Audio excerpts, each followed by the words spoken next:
Hello, everyone, and welcome to episode 5 of the Humans of Crypto podcast. I'm joined today by the one and only Joël Valenzuela. Yes, Joel has been living unbanked, using and spending his cryptocurrency, specifically Dash, for daily payments as a mean of exchange, truly living that cypherpunk dream which some of us are aspiring to. Not only that, but Joel has a very interesting background rooted in journalism and politics.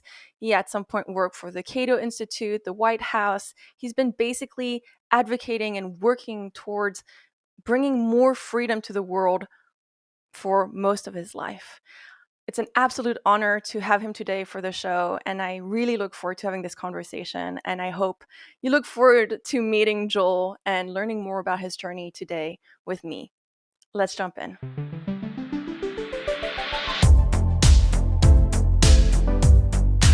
Welcome, Joël Valenzuela, to episode 5 of the Humans of Crypto. I can't believe you're here. What an honor. Welcome. Well, thank you. It's pretty believable that I'm here because there was a calendar invite, and I don't tend to miss those. Although I was a few minutes late, as they like to call it Mexican time, but that's usually just an excuse for me. No, but it's an honor. For those that don't know, I've been on Joel's Digital Cash network channel a couple of times, and I always have the best conversation with you. So thank you for coming on board. Yeah, well, thanks. Always an honor to be on. I've checked out your channel ever since you started it. I watched some of the guests, and it's usually I just check out a few minutes of things, just see what's going on. But I have listened to, I think, either all of yours or most or all but one all the way through, just in the background, because I get information out of it that I don't get from other sources, which sounds like it's kind of like a robotic or silly way to describe it, but like they're just everyone's doing the same thing and you're doing something different. That's kind of what I mean. That means a lot. Thank you so much. I guess I with this show, basically I'm trying to recreate what I'm very lucky to have from time to time when I meet people in person, crypto people in person, and I'm trying to bring that to a larger audience and share the sort of one-on-one meetup moment, but with a Yeah, of larger course. audience. Well, speaking of that real quick, I did realize that my computer connected to the wrong slow Wi-Fi network. So if you just allow me to switch Wi-Fi networks Yes, so that you're I less will. pixelated, No worries. I'm very No sorry for worries. that. You don't even need to edit this out. You can just leave my incompetence All for the right, whole I world am to still see. here. Everybody is looking at your terrible Wi-Fi right now. No, but it's fine. Should I Is pause it? Eleanor still here? Reconnected. There we go. How's that? Is that any better? And we're back. Yes. Sorry, I just I don't want to look at your pixelated face the whole time through because it auto connected to the wrong thing while I was in a rush It's to go make okay. my You coffee just and land stuff. here, arrive in the moment, and enjoy. Because as you were saying, as I was saying, we've never met in person. Like, isn't that crazy? Like, we've had multiple discussions about crypto and crypto banter and the news and stuff, but I've never had the chance to meet you in person and to have this sort of peer-to-peer connection. Yeah. That's the way of things a lot these days because there have been travel restrictions for a lot of people depending on where they live, and it's been very crazy. But also since before then, I don't know. I've kind of been the black sheep of the crypto movement. Like everyone is all like buddy buddy, goes to these same conferences, has these cliques, all that kind of stuff. And I just was like, anytime I went to a crypto conference, it was business. I went there to do my job, and then just all like but Moon Boys. Oh look, Charlie Lee. Let's get a photo with him. I don't think just I've had not the into chance that. to attend any of the big ones that people talk to, but I definitely have met the most incredible people at just small local meetups, but I haven't had the chance to test the American scene yet, like the New Hampshire meetup, or I don't know what it's like. Yeah, it's funny because um, it's a non-crypto meetup. Like it's a non-crypto environment, I should say, because, or an anti-crypto, I would say, because it's the truest sense of the word in that you see a lot of crypto being used. There's a lot of people working in, like, there's a lot of random people who use it in their daily life and their business and things like that.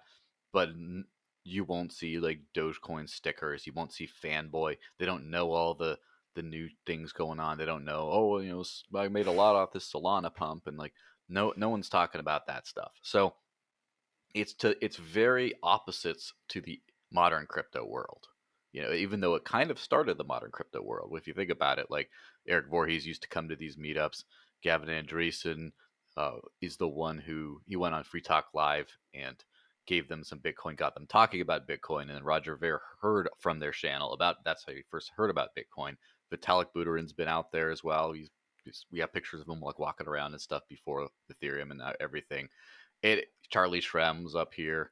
Obviously, the Harvey brothers who founded Lamasu, the first Bitcoin ATM company, were from Wow. here. Or I don't know if they weren't born here, but they were like living here in Manchester. There's just a lot of like roots. Yeah. Obviously, Library that Odyssey runs on is based out of here. Really? AnyPay was based out of here. Yeah. That's a lot. What else? You've just I don't mentioned know. like That's just at a few off least the top 10 of my head. projects or at least 10 people that have then founded big companies or projects in crypto.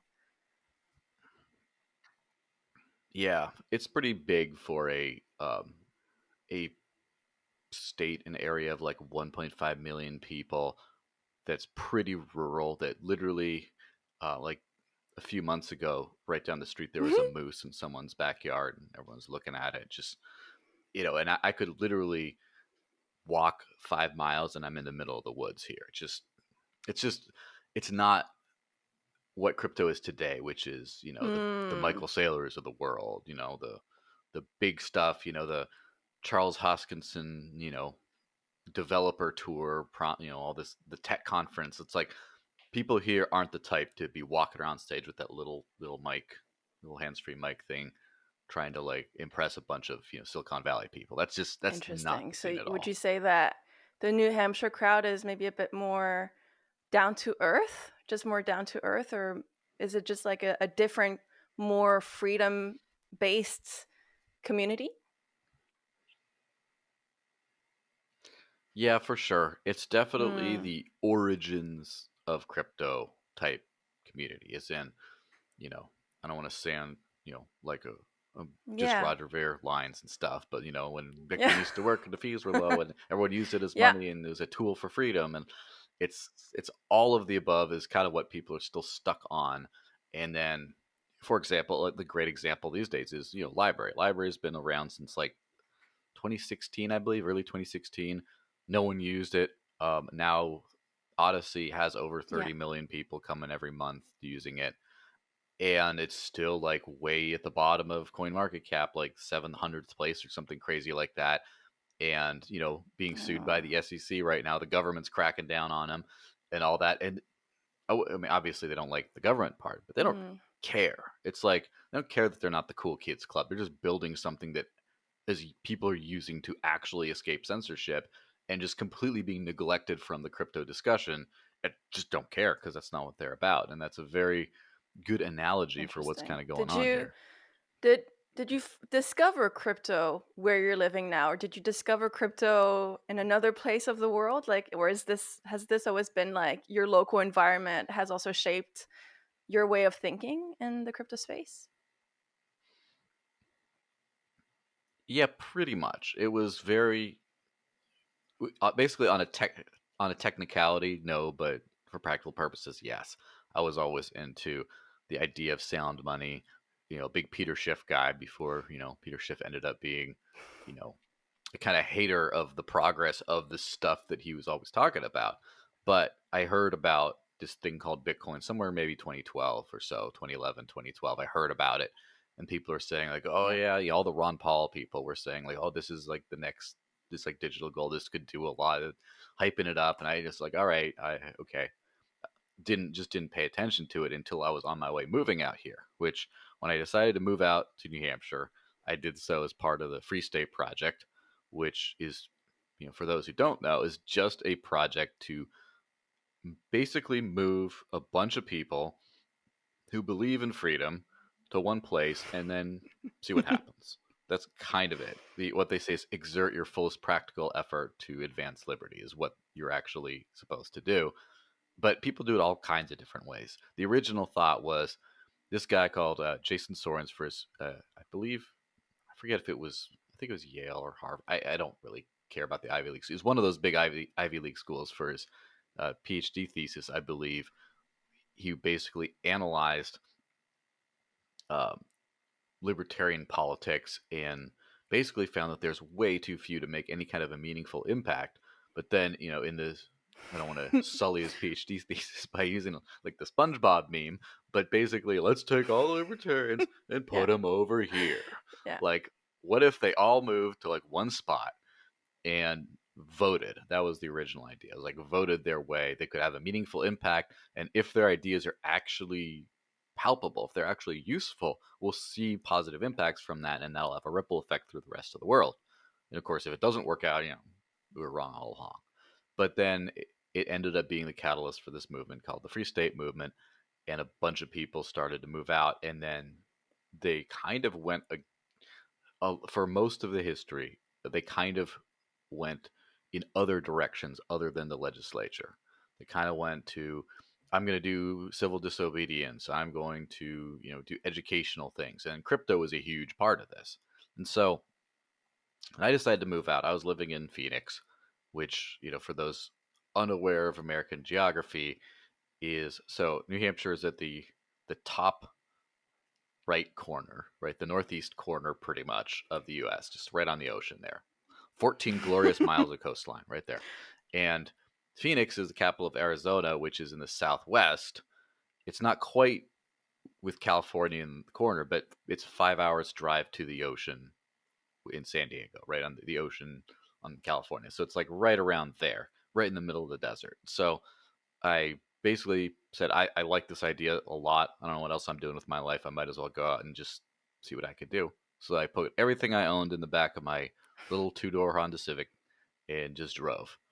And so it was a 50 total hours on the road to get there, which is, Western Europe is small. But I mean, how long does it take to drive from Lisbon to Moscow, for example? I have no idea. Maybe I want to say at least 20 hours. Let's Google that. Google will know. Yes. Yeah. I got to start Googling while we're doing that. But yeah, basically, one of those stops was in Chicago, and there was another person who was also anticipating moving to New Hampshire, who was living in Chicago, and I stayed with him, and he Whoa, 1 day, okay, 22 that's hours. 1 day and Moscow. 22 hours for Lisbon to Moscow. Is That's that what you probably just said? Okay, that's quite, Yeah, so if 1 day is 24, 2 days. so it's further than Lisbon. It sounds like it's further You than know, maybe- Lisbon to Moscow, Maybe right? the roads Yeah, aren't because it's that direct. yeah, because 22 days is 24, 48 hours, and I drove 2 hours Yeah. longer than that. Okay. So it was basically Ish, yeah. Lisbon to Moscow Okay. for the Eurocentric people. Of course, Russians, like that's how long it takes to visit grandma. If I just drive Yeah. to the next city in Russia, it's completely, it's a different thing. But so I stopped in Chicago, and this guy was, we went out for pizza. Of course, that's what you do in Chicago. So, Chicago style pizza, which a lot of people contend isn't pizza, but I'm not going to get into that kind of, hate crime filled discussion right now. But basically, he wanted to pay me for his part of the pizza in Bitcoin. Yeah, the Bitcoin. And I Wait, was like, your "Sure, origin story? I'll do Oh, that." okay. First, you heard about it, but it's a Bitcoin pizza store. It's a You're Bitcoin kidding. pizza. You're kidding. Okay. No, it's how it a strange series of events. I don't even think that any of us made. Ooh, I am back. I am did you here. disappear on me? How's that? And you're back. Yeah, I don't know what's up. It was a strange glitch right there. No worries. But you were explaining your pizza, your Chicago pizza story. Yes. On your way to New Hampshire. which is Yeah, so on my way quite to move to something. Hampshire, I stopped in Yeah. Chicago. A friend bought the pizza, or he shared pizza. And honestly, in retrospect, he probably just didn't have the fiat. Like, he was too broke to pay for his part of the pizza. So he's like, why don't I just give you Bitcoin instead? I was like, all right. Hmm. So, however it worked out, I bought pizza and I received Bitcoin in return. I did not buy pizza with Bitcoin, so it's not really a Bitcoin pizza day for me, but kind of. It's close enough. It's very close. It's very close. And before that, you had never dabbled in it, and you weren't. You just had heard of it. You had heard of these maybe the philosophy or more of Mm-hmm. like the libertarian crowd. Because before crypto, you Mm-hmm. had a very, I would say, already much of you were already kind of a freedom advocate before Yes. crypto. Can you tell us a bit more about those crazy days? Like when people read your bio, they're like, "Wait, Joel was like at some point working in the White House. Like, how Oh did yeah. that So you happen?" want to go way back then. Yeah, I want to So know like the full so story. the origin story. Yeah, Um, I was born into a rich family. My parents were murdered in front of me. I decided to go into the Batman. mountains and train, and became the Batman. No, it's not quite. It's not quite that cool. But Okay. um, so my parents are or were Silicon Valley yuppies, as they were. Yuppie is an old word for young urban professional, but basically like exactly the crowd of people that's into crypto today. My mom Oh, owned her own okay. newspaper in the San Francisco area, and my dad was working as a coder at Hewlett Packard back in the punch card days. So at some point, um, my dad's family owned a cattle ranch in the north of Mexico. And my dad's Mexican. He's born in the U.S., but he's grew up in Mexico, is of Mexican origin, dual citizen, all the rest.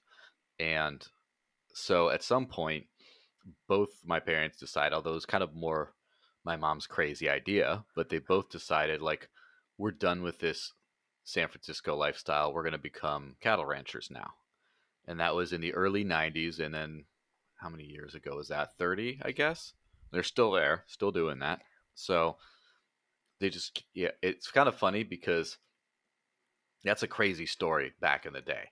Today, it's not that crazy of a story. I mean, first off, how many people are fleeing San Francisco? Like, like you say, like, what? You gave up a life in San Francisco? It's like everyone here is like congratulating you now because it's become Yeah. such a hellhole. But so they were ahead of the curve. And then also, how many people just say, man, I don't know, I just want to raise like farm to table, organic, like it sounds like everyone's like, if you can pull it off, everyone wants to do that. And back in the old days though, it seemed crazy. Like, what, you just gonna like give up a real job in like the best place, like the highest, what are you gonna do about schools, like all this kind of stuff. And so they moved there. So that's kind of where, like, I moved when I was 3 years old. About I was just in time to like miss the poisoning influence of that place. And then, so yeah, so from ages 3 to 16, I grew up on a cattle ranch in Mexico. So, I have agricultural roots. And it's funny because up until I was like 6, I don't believe we had electricity because there's no like electrical grid there. So we just had oil lamps, old school, where, you just light one of those at night. And then my dad figured out a solar panel system, again, early 90s, when people weren't doing solar panels, and just to power the whole thing. And then we had, we had lights. If I left the light on too long, I get yelled at, especially on cloudy days. But yeah, so made it through that. And of course, as part of that, there's no good, schools around or anything. And the closest village is like an hour away, of like 300 people, with like two, like half of the houses with dirt floors, like just not a real, like not a super developed area. So I was homeschooled all the way through. And this is homeschooling is much, much more adopted today. But back in the day, it was mostly religious crazies, right? Who were just, you know, I don't want to be poisoned by the. So basically, but it's always been a legend of early homeschooling, that they're always like super ahead. I don't know if part of that is it's just a natural outgrowth of bucking the old educational system.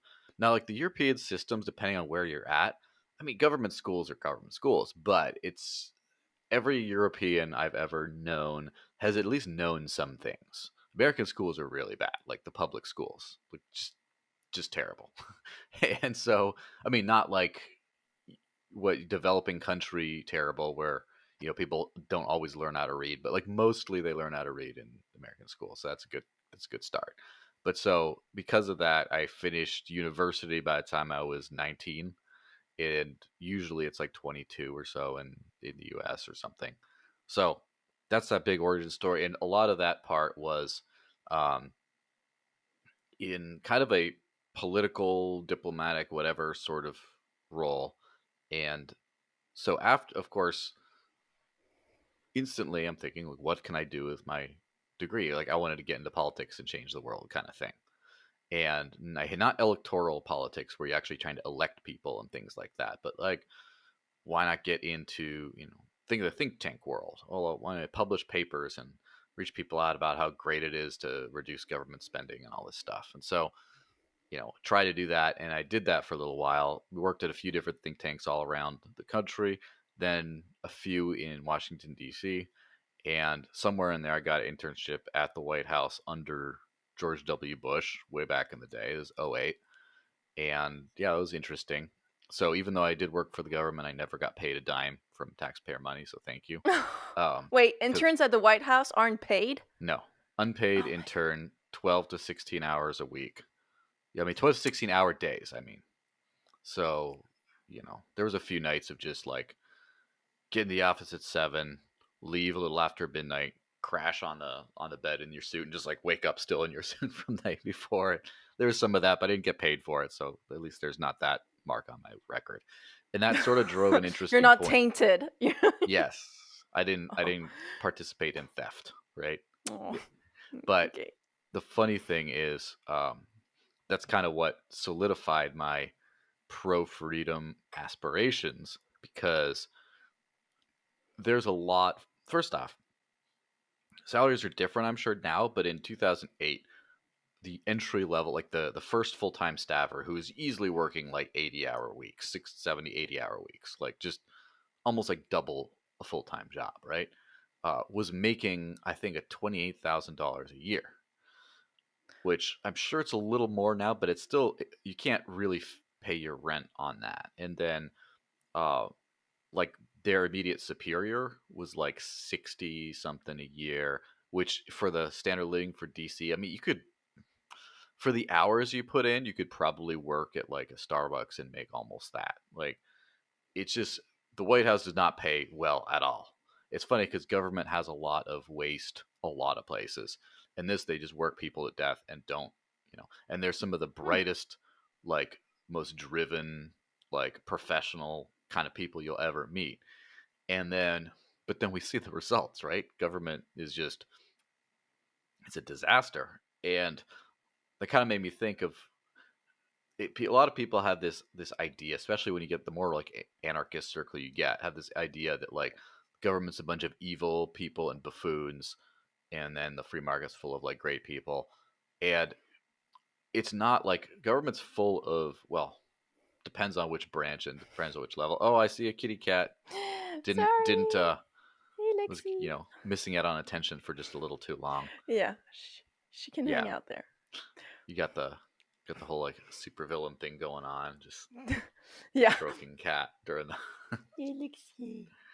yeah. So it's not that a lot of government, not most, I wouldn't say, but it's a lot of it is created and promoted and staffed and stuff by really hardworking people who really want to make the world a better place and think this is the way to do it. And you can't just like call them like, crooks, even though a lot of them, yeah, a lot of them end up falling into some shady things. You can't just call them crooks and then that's it. Like, it's the system that's broken. The system of incentives is just not right.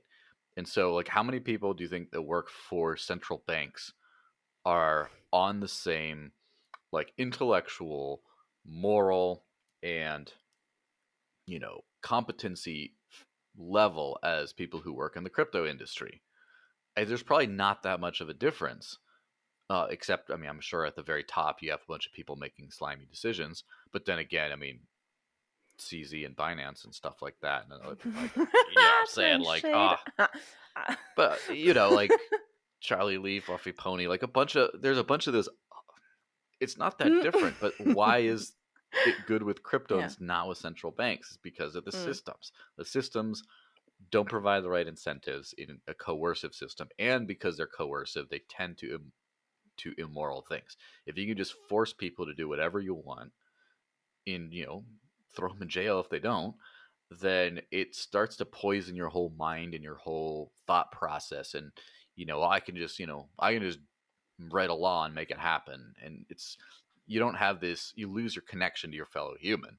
To where when you're connected to your fellow human, you work with them and you find solutions and you just find ways of making things happen. And sort of like with the toxic Bitcoin maximalism type era of just insult people and shout them down and say you're right.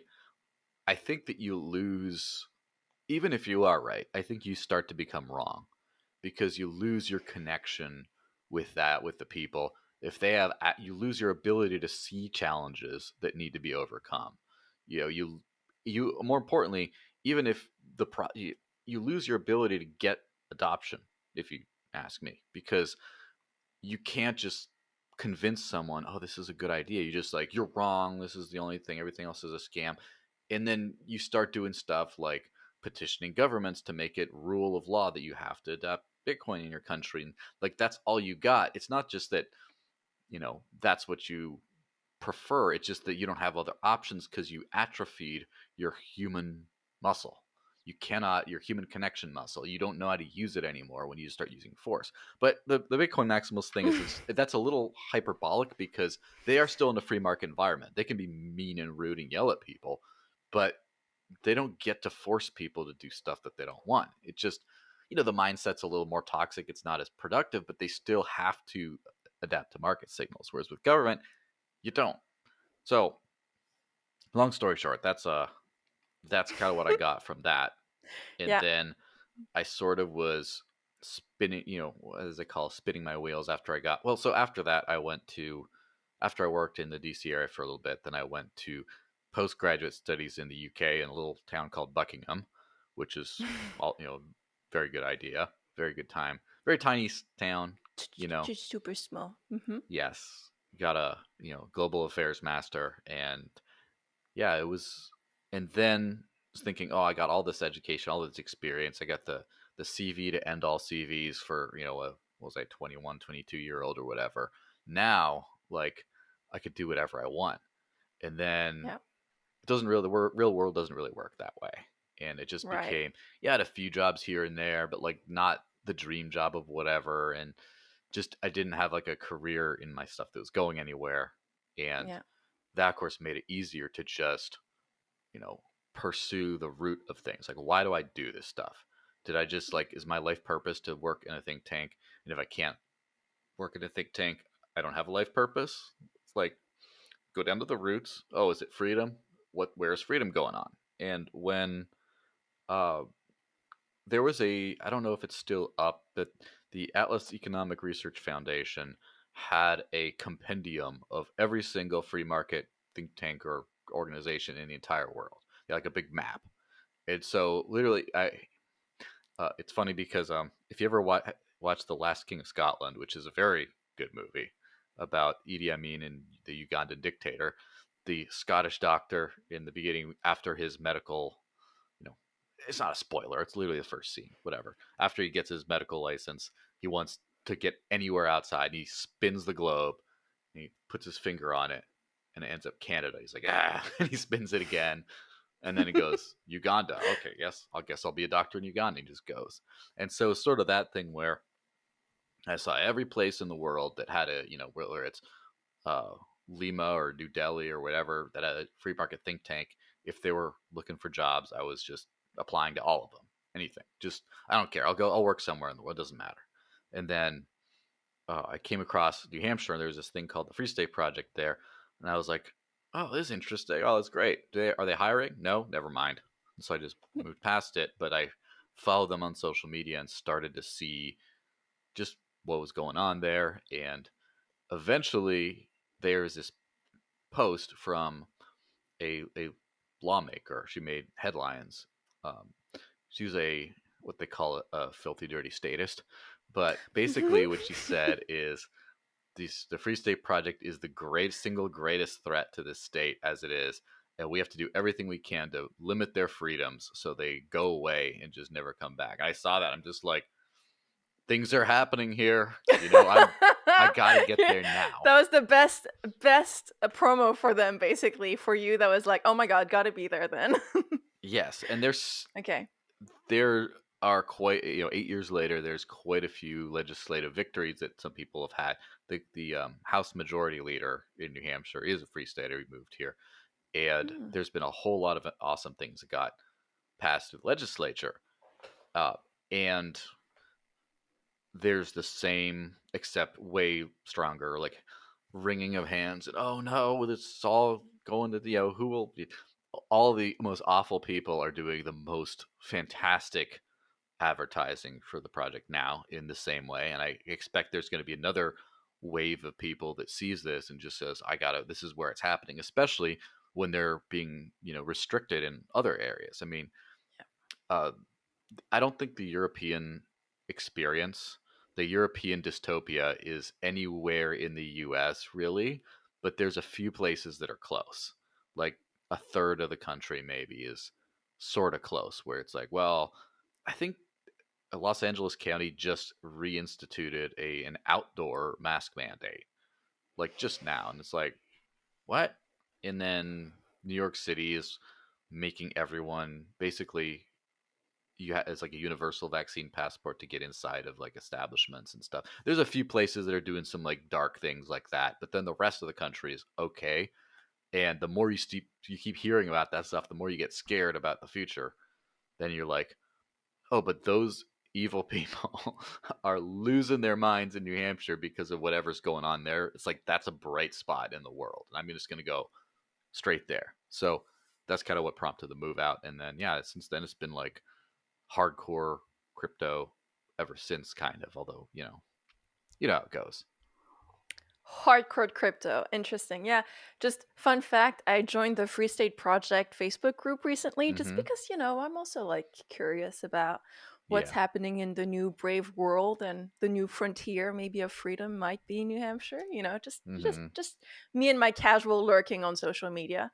And someone reached out. First of all, I've never joined a Facebook group where actual active members reach out to new members and say, hi, can I help you? I was like, whoa, this is like, first of all, Facebook is not dead. That was my first impression. I was like, well, okay, people are still using this. It's on its way. And well, yeah, to be dead. Yeah, for me, Facebook was dead. And then I joined this, and it was actually an active member community with people reaching out to people. And then it took, I think, a day before a real estate agent reached out and was like, would you like to purchase property in New Hampshire? And we accept cryptocurrencies. And I was like, whoa, amazing. Was it Porcupine Real Estate? I don't think so. No, it was someone. No, I it should wasn't check. Even a elderly. Was it a? Okay, was it a? I don't. It wasn't like an institution. It was just like a person. Probably he has his own, brand or a company behind. But so like a middle-aged, tall, skinny gentleman. Yeah. Just trying to see. Yeah. Okay. Well, I won't dox him on. Well, never mind. Shout out to Porcupine Real Estate and Mark Warden. Okay. I was just like, oh my goodness, like it's happening and it's alive and it's a real thing, and I've been just lurking again, just lurking in the backgrounds of social media and just being just following from afar, and I guess being inspired by the whole movement. This guy is just a month or so ago, we had a meet up at some crypto brewery, and he shows up and he's like, this guy is buying a house in Bitcoin. And like, how do we, like, he was like asking for assistance in like how he's going to like process the transactions. Like, how many confirmations do you think we should wait for BTC before we consider like the down payment final? And then like, well, what do we like? Just asking a few things. It's like, how often does that happen? Where like someone comes to like a meetup in Europe and just like, all right, so this guy just bought a house in Bitcoin. What do you think we should do for what? Like, not really. I mean, no, not to that level. I haven't had that type of interaction here yet. I'm still hopeful. I'm hopeful that, as you mentioned earlier, that this narrative of using cryptocurrency and not having quote unquote moon boys or just that Mm-hmm. very speculative crowd. I've been organizing meetups for a couple of months now, back in person, and it's been a mixed crowd. But I'm happy to say that it's not only moon boys or moon girls. There's also users and developers and builders and people Mm-hmm. that are using cryptocurrency. So there is hope.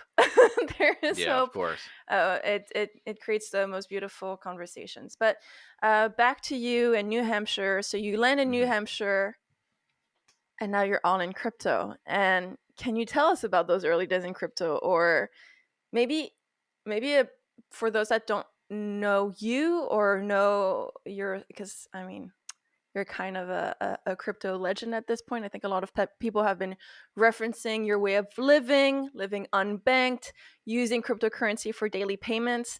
Was that like from one day to the next, or was that like a progressive, wait, how can I integrate crypto more and more into my life? It was a progressive thing until an all-in, and took about 2 years. First, I Okay. have to do the preface to address the legend status thing. It's well, Some people, like, there's a few people that would say that, yeah. but it's like five, and like, or maybe 20. But as far as, like, I have like under 7,000 Twitter followers. Like, for the most part, no one knows who the hell I am in crypto. And then, Yeah, like, but Pomp has like a million. Like, what we're talking yeah, about, like but legend no, no, stuff. no, Like, no, no. But I'm talking like, I want to listen.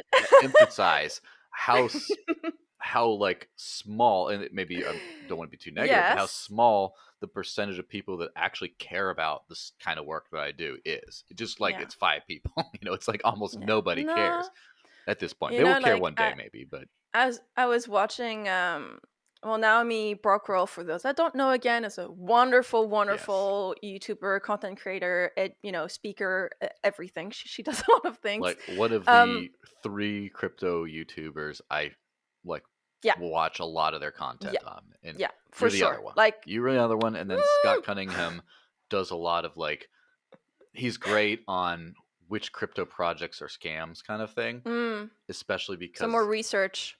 yeah, because he tries them out and he tries to withdraw funds. And that's like the big litmus test. But, Mm. enough Yeah, about Scotty but C. why am I talking about Naomi? Hmm. Because she has like this great educational series, a beginner's Hmm. educational series that she's made, over the last couple of months. And of course, you're referenced in the, one of them, which is, I believe, how to live off of crypto or how to earn Yeah, one of those. how to And I live love one. It's one of those ones. at some point at the end, it's like, so people might call you crazy for doing this, and you're like, well, I think people using fiat and just waiting for their money to go through inflation, that's crazy. That's the crazy part. I don't consider myself crazy. So, okay, Yeah. relative legend, but you were Yeah, and quoted by last Naomi, little so that for me last is little like, note on that thing. Naomi why is is, this I hair would not call, like, standing? the big fish of the hardcores. Like, as far as, like, Mm, the content creators, as far as, like, the crypto celebrities who's yeah. actually, like, hardcore into the real stuff, she's the biggest. As of right now, about 44,000 Twitter followers. Like, and that's Yeah. as big as it gets. Like, as far as, what, like, you could say, like, Roger Ver stuff, but he's kind of, he, he's doing a lot of stuff. It's not just that. But as far as, like, the hardcore OG focusing just on this stuff and not promoting a big brand or product, Yeah. like, it's that, and then you get to, again, the Pomps of the world, like the million Twitter followers level. And Mm, so that's what I'm saying is, like, maybe if I'm a legend, I'd be an undercover, like, underground legend amongst this tiny segment of the crypto population that actually cares about this stuff. And I'm very yeah. fine with that. Like, if I had a million Twitter followers, but I had a bank account, I would not take that trade. Like, That's why? such a Well, good quote. Boom, like, I don't want that fame. I don't want that. I won't touch that but fiat. it's like worthless. It's like being paid, being like a billionaire in Venezuelan bolivars. It's like, who cares? Like, you just got all this stuff that's not worth it. Like, why do I care if a million people follow and all I'm doing is like lying to them? Sorry, A I don't want to fiat. like, On top of it, we now have a yeah, fiat dis. So I love yeah, this comparison. But right. So what does it mean? What does it mean to live unbanked? What is it? First of all, you said that this was over 2 years. yes. How did this So happen? Or like, yeah, how did it that happen? first like $15 worth of Bitcoin, I think it was like zero point 0.1 BTC is what I got for the pizza. And so that was like 15 or so dollars. That was late September of 2013. By Okay. December was when we had the first time it broke 1,000 and that big pump. And so quickly my pizza was worth like $150 or whatever. And I'm like, oh wow. And in the Free State Project circles, like the Free Stater community, the Mm, porcupines as they call themselves, um, mm. they're like everyone took and sent and spent Bitcoin and stuff. So I spent most of that over the course of the next year. Like it Yeah. wasn't, not a ton of money anyway, but I was just using it here and there. And then I was like, oh, what can I do to get paid in this stuff? And I did a bunch of random things to get paid with Mm. it. Like uh, there was a conference, a Liberty conference in early 2014, and I was giving people rides from the airport and taking Bitcoin for it and stuff. No way. And yeah, doing like gypsy That- cab stuff, they call it. yeah. Yeah. No license, sorry. That's not how I do it. But um and then way early in the day, there was these early flyers called a Bitcoin Bigfoot, where I mean, you could look it up. It was like a stuff of legend back in the early days, but like no one cares anymore. But it was like some of the very early promotional flyers. Like I'm sure you've heard about like alpaca socks and stuff like that. Oh, I might be going way too far back, showing my Yeah, gray grays I'm a here. late crypto boomer, remember? Yes, but basically some of the early legend stuff. Yeah, I wrote the copy for those flyers, and then I got Okay. got paid for it. And at the time, like, well, you like about 2016, 17, people were like, oh, like wow, you wrote those. Well, that's cool. And like now it's gone. Like no one, it's just so far in the Mm, past of like the early adoption phase of Bitcoin. And mm. so I just did random things like that whenever I could. But then I had a job teaching taekwondo in one of the cities there for most of the time, and then I did some part-time like political canvassing for Americans for Prosperity, which is another very good organization. Yeah.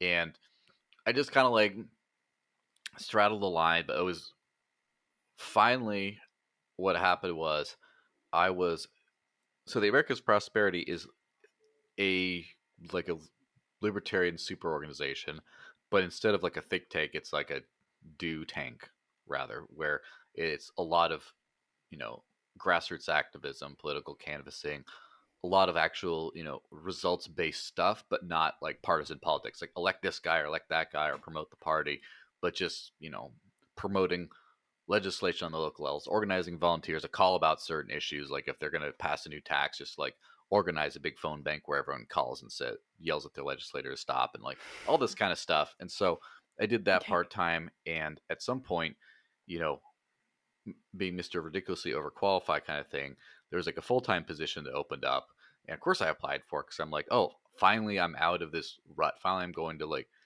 you know, who would have thought that I would move to New Hampshire and this is where I'd finally get back into the groove of things of like, working in that old world and stuff like that.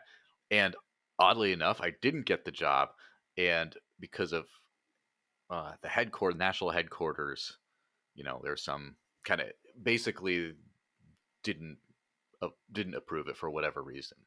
And the local, the people who'd be my immediate superiors and stuff in that situation were very sad over that because they were like, they wanted to, I don't know how much proprietary information this all is, but basically, I knew it wasn't on me. Like it wasn't like, yeah, you're great, but I knew it was like some nonsense threw it off, right? Okay. And it was kind of like a sign, I think, at that point where it's just like, yeah, I don't know if it's not like a mysticism type thing, like it's all part of the plan, or maybe not, but it just seems like it. And then at some other point juncture, the opportunity came again, and this time it was much more of like a shoe in, much more of a yeah, just like sign up and get in. And I turned it down because I was like, you know what? This is a sign. I don't think I need to be doing this. And so then Interesting. I turned that down and then decided to, that was like late 2015. And then I decided, you know what? I'm just going to stop taking fiat. I'm going to just live all on Bitcoin. This is just, I mean, I'm interested in this stuff. I'm excited on it. I'm telling people about it, but like, while I do other things with my life, and I'm just like, yeah, but you got to use this. Like, what kind of a hypocrite asshole am I? Like, it just didn't feel right. So I'm like, why? If I'm serious, like, why don't I just work in Bitcoin? Why don't I just join this? And so I did it. Just that's that's I guess the last time I took fiat for payment for goods and services or whatever is just late 2015. I was just like, I'm done. And of course, now I'm like, how am I going to pay my bills? Which is, it's always an important philosophical question. And it was like over like the Christmas week, the week of like Christmas, but I was just like, okay, well, um, I'm just gonna email Cointelegraph and see if I can write. And then Hmm. within like an hour, they emailed me back, and that's how I got my start. So there's that big story arc right there. And I had not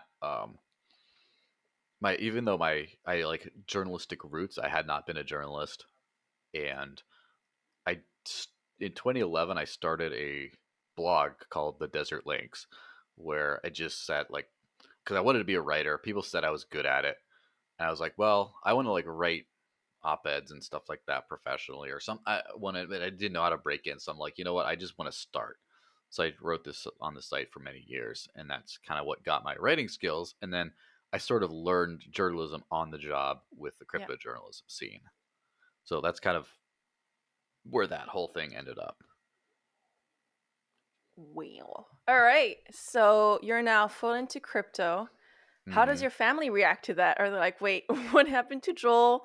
Living in New Hampshire, only crypto? Did people around you get it? Were they like, whoa, what are you doing? What was the general reaction? Yeah. So first off, I had a bunch of like libertarian friends in the Phoenix area, Right. and they were when I decided like move out, they're just like, oh man, like, oh, that's just so hardcore. Like, I wish I could be doing it too, but I got all this stuff going on here and stuff. Mm-hmm, There was like a lot of that, like, oh, dude, he's doing it. He's like hardcore. Like, mm-hmm. he's like, you know, Yeah. he's like climbing the mountain all alone and fighting bears, or it's like that kind of like vibe. And Mm-hmm. my family was just like, well, why are you moving so far away? You should stay. There's always like, it's like the default family reaction. It's like, oh, okay, well, if you want to, but you should be closer so you can visit more often, kind of thing. Hmm. And I mean, they're interested in it. I think it's like, oh, cool, like, oh, that's, and the more headlines about it, the more it's like, oh, it's on something cool. It was always like positive and supportive and things like that, but Yeah. just kind of not really knowing what's going on. And honestly, like, why would they? Because I didn't really know what's going on. Like, I was just, Fair. this is cool. I'm gonna do this. Smash the state. Woo! Like, you know. Yeah. Wow. Interesting. And so you've been now living unbanked for a couple of years, and I know you've mentioned a couple of services and products that help Mm-hmm. you live this way, right? Because some Mm-hmm. listeners are going to be like, this is not possible. Like, Mm-hmm. how does this guy do this? Yeah.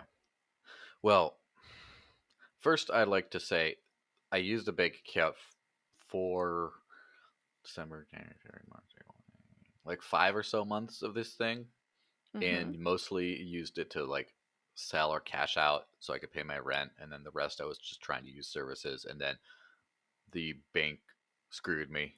Basically, someone forged a check in my name and just cleaned out my account like right before rent was due. And it was stressful. I was on the phone for a few days, and then they finally like reversed the whole thing because you can do that with fiat, right? And Okay. they even show like a picture of the check, and it was like not even remotely my name or my signature or anything, and it just like someone just randomly wrote some things on a piece of paper and then just took all my money, and you let them. And so then the bank was just like, all right, well, this thing's, here's all the money back. this account's been compromised, but so we're closing this account and you can go it will open a new one. I'm like, that sounds great, except I'm not opening a new one. And it was kind of more of a spur of the moment, like, screw that. I don't want to, I'm done with this nonsense kind of thing. Like, let me just not open it. And I was thinking like maybe I'd do another bank or something, but then I just was like, you know what? How about no bank? And I just didn't open a bank account. And so that's kind of where that ended up. So that's 5 years in now, about a little over 5 years. And what we realize, I don't know what the financial system's like in other parts of the world, really, other developed parts of the world. The developing parts of the world is just almost no one, I wouldn't say almost no one's banked, but like a vastly smaller amount. Like a giant chunk of the economy runs outside of the banking system anyway. Just the way, the border guards in Mexico never took, you know, they never had like a card reader when they wanted bribes and stuff. It was just, so it doesn't happen as much. Well, actually, no, my parents said that actually happened like this year. Like they got shaken down for a bribe, but whatever. So one thing we have to realize is it's kind of like when you jump into that world, you realize that it's not like, oh man, you're the first hardcore unbanked living on crypto. Say, well, you might be one of the first hardcore unbanked people living off of crypto, but there's lots of unbanked people. There's a lot of them. And Fair. for example, in the US, I don't know how modern this statistic was, but there were at least there were over 10 million illegal immigrants in the US. And to put that into perspective for people who kind of know the rough geography, that's more than the population of Maine, Vermont, New Hampshire, and Massachusetts combined. That's a lot of people that aren't legally supposed to be here, but they still live here, right? And if you're not supposed to exist, you can't have a bank account unless you do some weird shenanigans or borrow your auntie's card who was like born here and stuff. Like, so there's a lot of people like that. It's incredibly easy to accidentally get unbanked for whatever reason. For example, if you don't have a permanent address, you can't have a bank account. And so, for example, I believe I was speaking with Marshall Greenwald, who that's an interesting person you should maybe talk to at some point. But he's relatively new to the crypto thing. He's a CEO of CrayPay, which is a company that does that basically lets you save on your gets rewards points and save on purchases with your credit card. But they recently partnered with Dash and created an app called Dash Direct, which basically lets anyone live on crypto. It's kind of like, it's basically the cheat code. It's like a one app solution for how I've been trying to live my life for the last 5 years. Just one app. You could 155,000 plus merchants around the US. It geolocates it so you can see what places around you can spend it. Super easy user flow, like up to 15% savings on this stuff. No KYC, no custodial anything. And so that's my big Dash Direct shill for the thing. Even though it's not all about that. It's for me. But I'll leave all your links, your bit refill, and I hope now you have a Dash links. Direct affiliate going on because I don't have an affiliate code, but so Marshall, you're doing me dirty. Like I'm on the biggest show. On the biggest show I've been on so far. Yeah, I don't even have a code to drop. How dare you? Anyway, but so as he was saying in an interview I did with him, for his business, he had to rent office space because the bank would not take a post office box that you rent, and they would not give him a business bank account from a home address. So he literally had to pay, I guess thousands of dollars a month. I don't know how much it costs just to have like an empty office, just so they would let him have a bank account. Yeah. And it's the same thing with people, right? Think about all the situations that would cause you to, to not have a permanent address for a period of time. Like, let's just say you're moving, and something happens at the last minute where you don't renew your lease. They already rented out to someone else. The new place you're going to, something happens with that, like it burns down. But that's dramatic. Or just something happens where like, oh yeah, sorry, my daughter's coming home. She's dropped out of university, so I'm gonna put her in the place instead. Sorry, I'm not gonna rent to you anymore. Or there's always like something that could happen, and then now, oops, you thought you had a place to live, now you don't, and you're like, okay, well, there's like a few week period where I'm just gonna stay with friends or in a hotel room until I can find a new place to rent. Oh wait, you can just lose your bank account.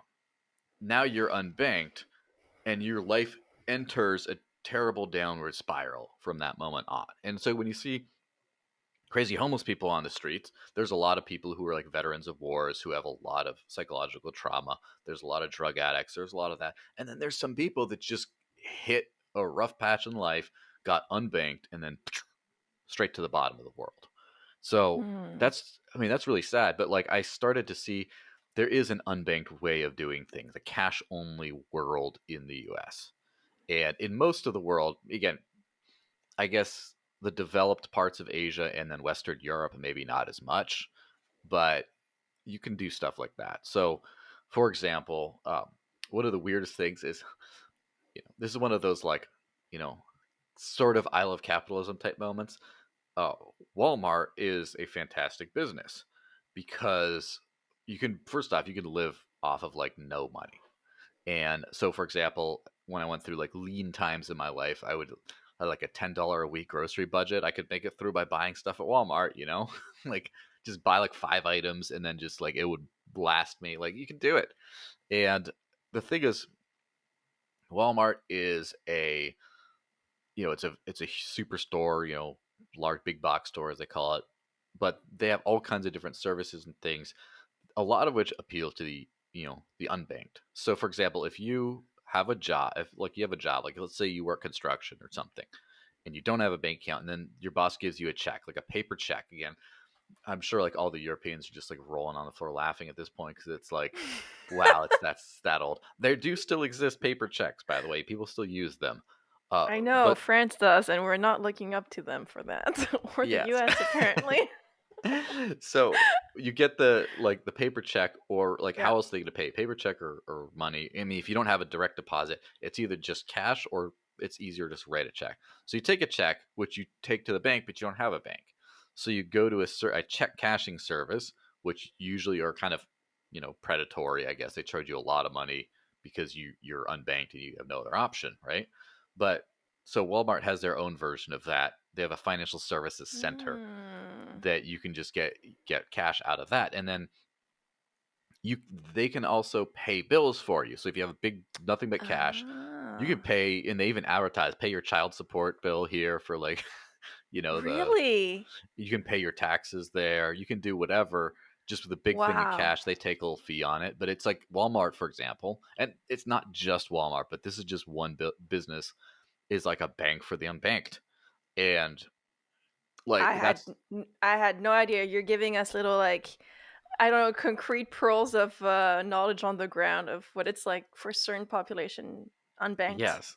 in the And the US. interesting thing about Interesting. Walmart, which Huh. they're not on Dash Direct yet, but then shout out to Bit Refill, which you can sign up at Bit Refill with my promo code DCN. Anyway, um, Don't they worry, do everybody. All the links will be below. mhm. We'll shill They you do hard. have a link. They do have a Walmart gift cards that you get 1% off if you get it.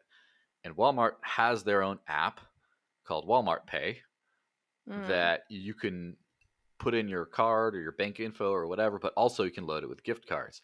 And they really like you to use this because Walmart's business model, and this is not the Walmart podcast, by the way, just a great example of a lot of stuff, but their business model is they sell stuff insanely cheap that they make slightly cheaper, and they run on very thin margins, high volume, Mm. thin margin.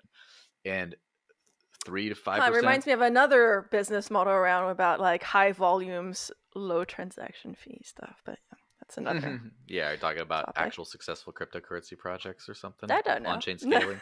Anyway, I don't know. One of those. uh, so in they're paying like 3% credit card fees or 5%, that's killing them. And so what Mm. if they just develop their own payment solution and give people small incentives to use this, Mm. so then they don't have to like just eat all these fees processing things. So Interesting. you get these gift cards for so much. You put the gift cards into your Walmart Pay app. You scan the QR code at the register and it pays instantly. It's like really fast. And so you can buy just about everything in Walmart like that, including there's a gas pump outside the Walmart around me. And so you can just go fuel up and just pay like that. I have other gas hacks, but that's a and the thing is, Wow. until recently, and I know some people who are using this, but there's a way of using that with like a bill pay thing. So you go to like the money center and be like, here's my electricity bill. I'm going to use the Walmart pay thing and then use gift code, like gift credit to like pay your bills. You could do that. They stopped letting you do that with gift codes now. Like in the last year or two, but that was possible for a little while. And so some of this like unbanked adventure thing is kind of like use a good service until it's use it while it's there, because it's not going to be there forever. Yeah. And so Fascinating. that's a big part, like the unbanked thing. There's a lot of people who, especially like New Hampshire, for example, it's a very, and it is another place where like Europeans are going to laugh at it, but it's a very old part of the country. And by American standards, it's very old, I should say, because so like the town of Dover, where I live in, again, don't follow me around town, please. I will open fire on you if you threaten me. Just say anyone can conceal carry a weapon around here, so just don't try. Consider yourself warned. Okay. Yes, but in 2023, 2 years from now, it's celebrating its 400th anniversary. It was initially settled in 1623 as the second oldest permanent settlement in North America, I think. It's That's pretty old. Yeah. It's old, but it's not like, like Lyon or whatever. It's just like old, like really old. But most of the rental properties, are never advertised in New Hampshire. Like 90%, I think. Like they never, if you have a room up for rent or something, it doesn't go on apartments.com. It doesn't go to any of these other sites. It's just word of mouth. It's like very local economy, kind of like, and it's funny because when I lived in Phoenix, where like literally half of Phoenix, like 40% of the metro area is also undocumented immigrant, which, there's just a lot of the word of mouth kind of the way stuff works. This is like upper middle class white people word of mouth. It's the same thing, but a completely different group of people that just like, they don't want to have random people. They want to rent to people they know. And if they have that luxury, they can, right? Oh yeah, I know me a guy, this, reference from there. Okay, let's you in. A lot of like word of mouth agreements. So it's become pretty easy to talk. Like it's been pretty easy to not need a bank account because you're sort of outside of the system because anyone can do anything around here, right? It's very like easy to do peer-to-peer transactions. And so as a cash only person, so I have a friend, again, who is like me but less voluntarily so, because he does not have a birth certificate. His parents just say like, oh, you're going to be born, and we don't want you on any database or whatever, and he just so he doesn't exist, right? He's a human who doesn't exist, but he's there. I know him. He's a good guy. And so like working with first off, you find out that it's kind of the same thing as like when you get out of prison. Like, what can you do? Because people aren't going to hire you for normal things if you get out of prison. So it's either like manual labor type jobs or low end like fast food or whatever, or you got to get into like entertainment or show business or something like that. It's like those are your options. Or if you entrepreneur, start your own business, but it's got to be cash only because no one's going to give you a bank account with your criminal record, or like. So basically, him and I are practical felons, right? We're not actually. I didn't do anything wrong. We don't have a criminal record, but it's like the same world kind of. And so he just started a business from a cash only business, because that's all he has, from word of mouth after moving from another state very far away, right? Like almost around as far as me. And so when he comes here, there you go. You can do it because it's just like, oh yeah, I have a guy who can do that, and yeah, he only takes cash, but he's a good guy, and then you can kind of do that. So the cash only world, now all we have to do. So basically, I'm just setting up the thing of like, wow, you don't need a bank. The unbanked part. The crypto part of it is using crypto for a lot of services that do, like a lot of Amazon-based things like Purse, like using Bitrefill for the Amazon gift cards if you don't want to wait around for Purse, paying your prepaid phone thingy with Bitrefill or another phone top-up service. There's like a lot of that stuff going on, and of course, just a lot of gift cards for major retailers. Then there's a lot of, you know, I sell some crypto, so I get some cash, so I can go to this restaurant that I just want to go here, and I don't want to harass them about crypto, kind of thing. Like, hey, everyone, let's go out. Oh, let's all go out there. I'm like, sorry, guys, I can't go to that one because it doesn't use my magic, stupid, fake internet money. Like, just there's like a lot of that, which is that part has got started to shrink over the years. The part of like, Okay. I got to sell some to do some cash thing here real quick.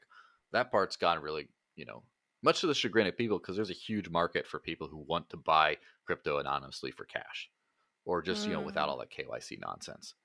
And so Mm. now they're like, hey, you want to sell me something? I'm like, no, sorry, like you should have hit me up a couple years ago. But so then there's of course a lot of, oh yeah, I know, like where sole proprietorship businesses, or where Yeah. there's just like a couple that runs this farm that takes crypto up north. We buy all our stuff from them, or there's another one who Yeah.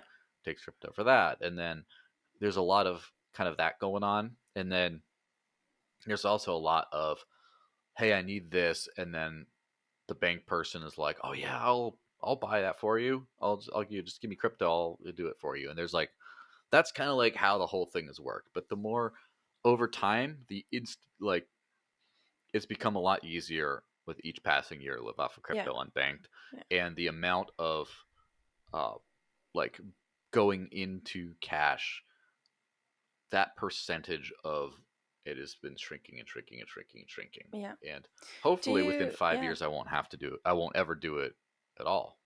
I was about to ask, like, we're talking. Well, you've given a pretty good case of how you can live unbanked, how it's a thing, how it's actually a thing Mm-hmm. for a lot of people it's for whom it's not even a choice, and you're Mm-hmm. doing this purposefully. And as you just mentioned, you're seeing benefits, and you're seeing it getting easier and easier, with services Mm-hmm. like Direct. Another shout out, another plug Dash in for you Direct. guys there. DashDirect.org. Get set up. Yeah. Direct.org. Um, do you see how do you see this in, like, I don't know, you said now 5 years, but 5-10 years from now, do you think more and more people will be unbanked and do this purposefully? Or do you think crypto users that are using crypto as a mean of exchange are going to just be one of those rare cases that will just have for the history books, but it won't become a thing? I just, from the culture that you've briefly mentioned, maybe the maxis around, or the fact that BTC is difficult to spend, or that just the narrative around spending cryptocurrencies is not the most popular thing. Like, not Mm-hmm. everyone is jumping on board that narrative. And do you think, like, what's your perspective for this? Like, do you think, yeah, what do you think, like, in Yeah. 10 years, what would it look like? And are you more of a pessimist or more of an optimist on this question? Well, given a longer time frame, I believe Mm, it's an absolute inevitability. yeah. Like over a long enough period of time, I do believe. First off, people talk about CBDCs all the time, central bank digital currencies, Mm. which, whatever. If you include those, it's like 110% chance, if Yeah. that even exists, that everyone's going to be using digital stuff very Right. soon. As Right. far as using, like, it's everyone's going to be using some, like, if you have the choice, which people do have the choice, and they will have the Mm. choice unless there becomes some giant totalitarian takeover, which I'm not seeing happening. I'm seeing a giant totalitarian global effort, but I don't think they're going to win. I mean, just the fact of so many people. I don't know what the stats are now, but after less than a year, like from like 2020, during 2020, over 100,000 people, like 150,000 people, left California, Right. and a hundred and some thousand people left New York. Like these Right. terrible places they left, and then most of them ended up in Texas and Florida, and I Right. think a few in New Hampshire. But it's kind of like kind of like you were talking about the hardcore like undercover legend. It's like it's a well kept secret up here, but Okay. not intentionally. Just that people in their lizard brains. Oh, big state I've heard of. Let's move there. But it's I don't Yeah. like the homeschooling interest is at record highs. Like Yeah. it used to be like people didn't even know anyone who's homeschooled. Now I know a Right. bunch. I know a bunch of people who want to homeschool, and amongst the politically left leaning has been the largest percentage growth in that. Is in the kinds of people who typically are on the sides of teachers unions and public education, all that kind of stuff.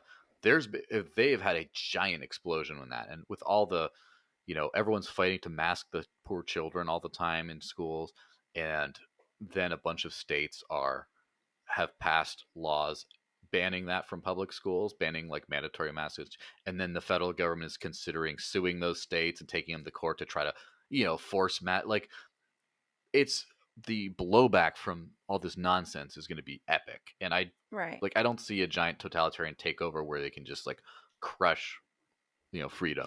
I see them trying. Like maybe Yeah. I'm just an optimist, but again, I live in a place that has gotten progressively freer in the last 8 years, Right. and Yeah. uh, so as far as like that's a long way of answering the crypto thing.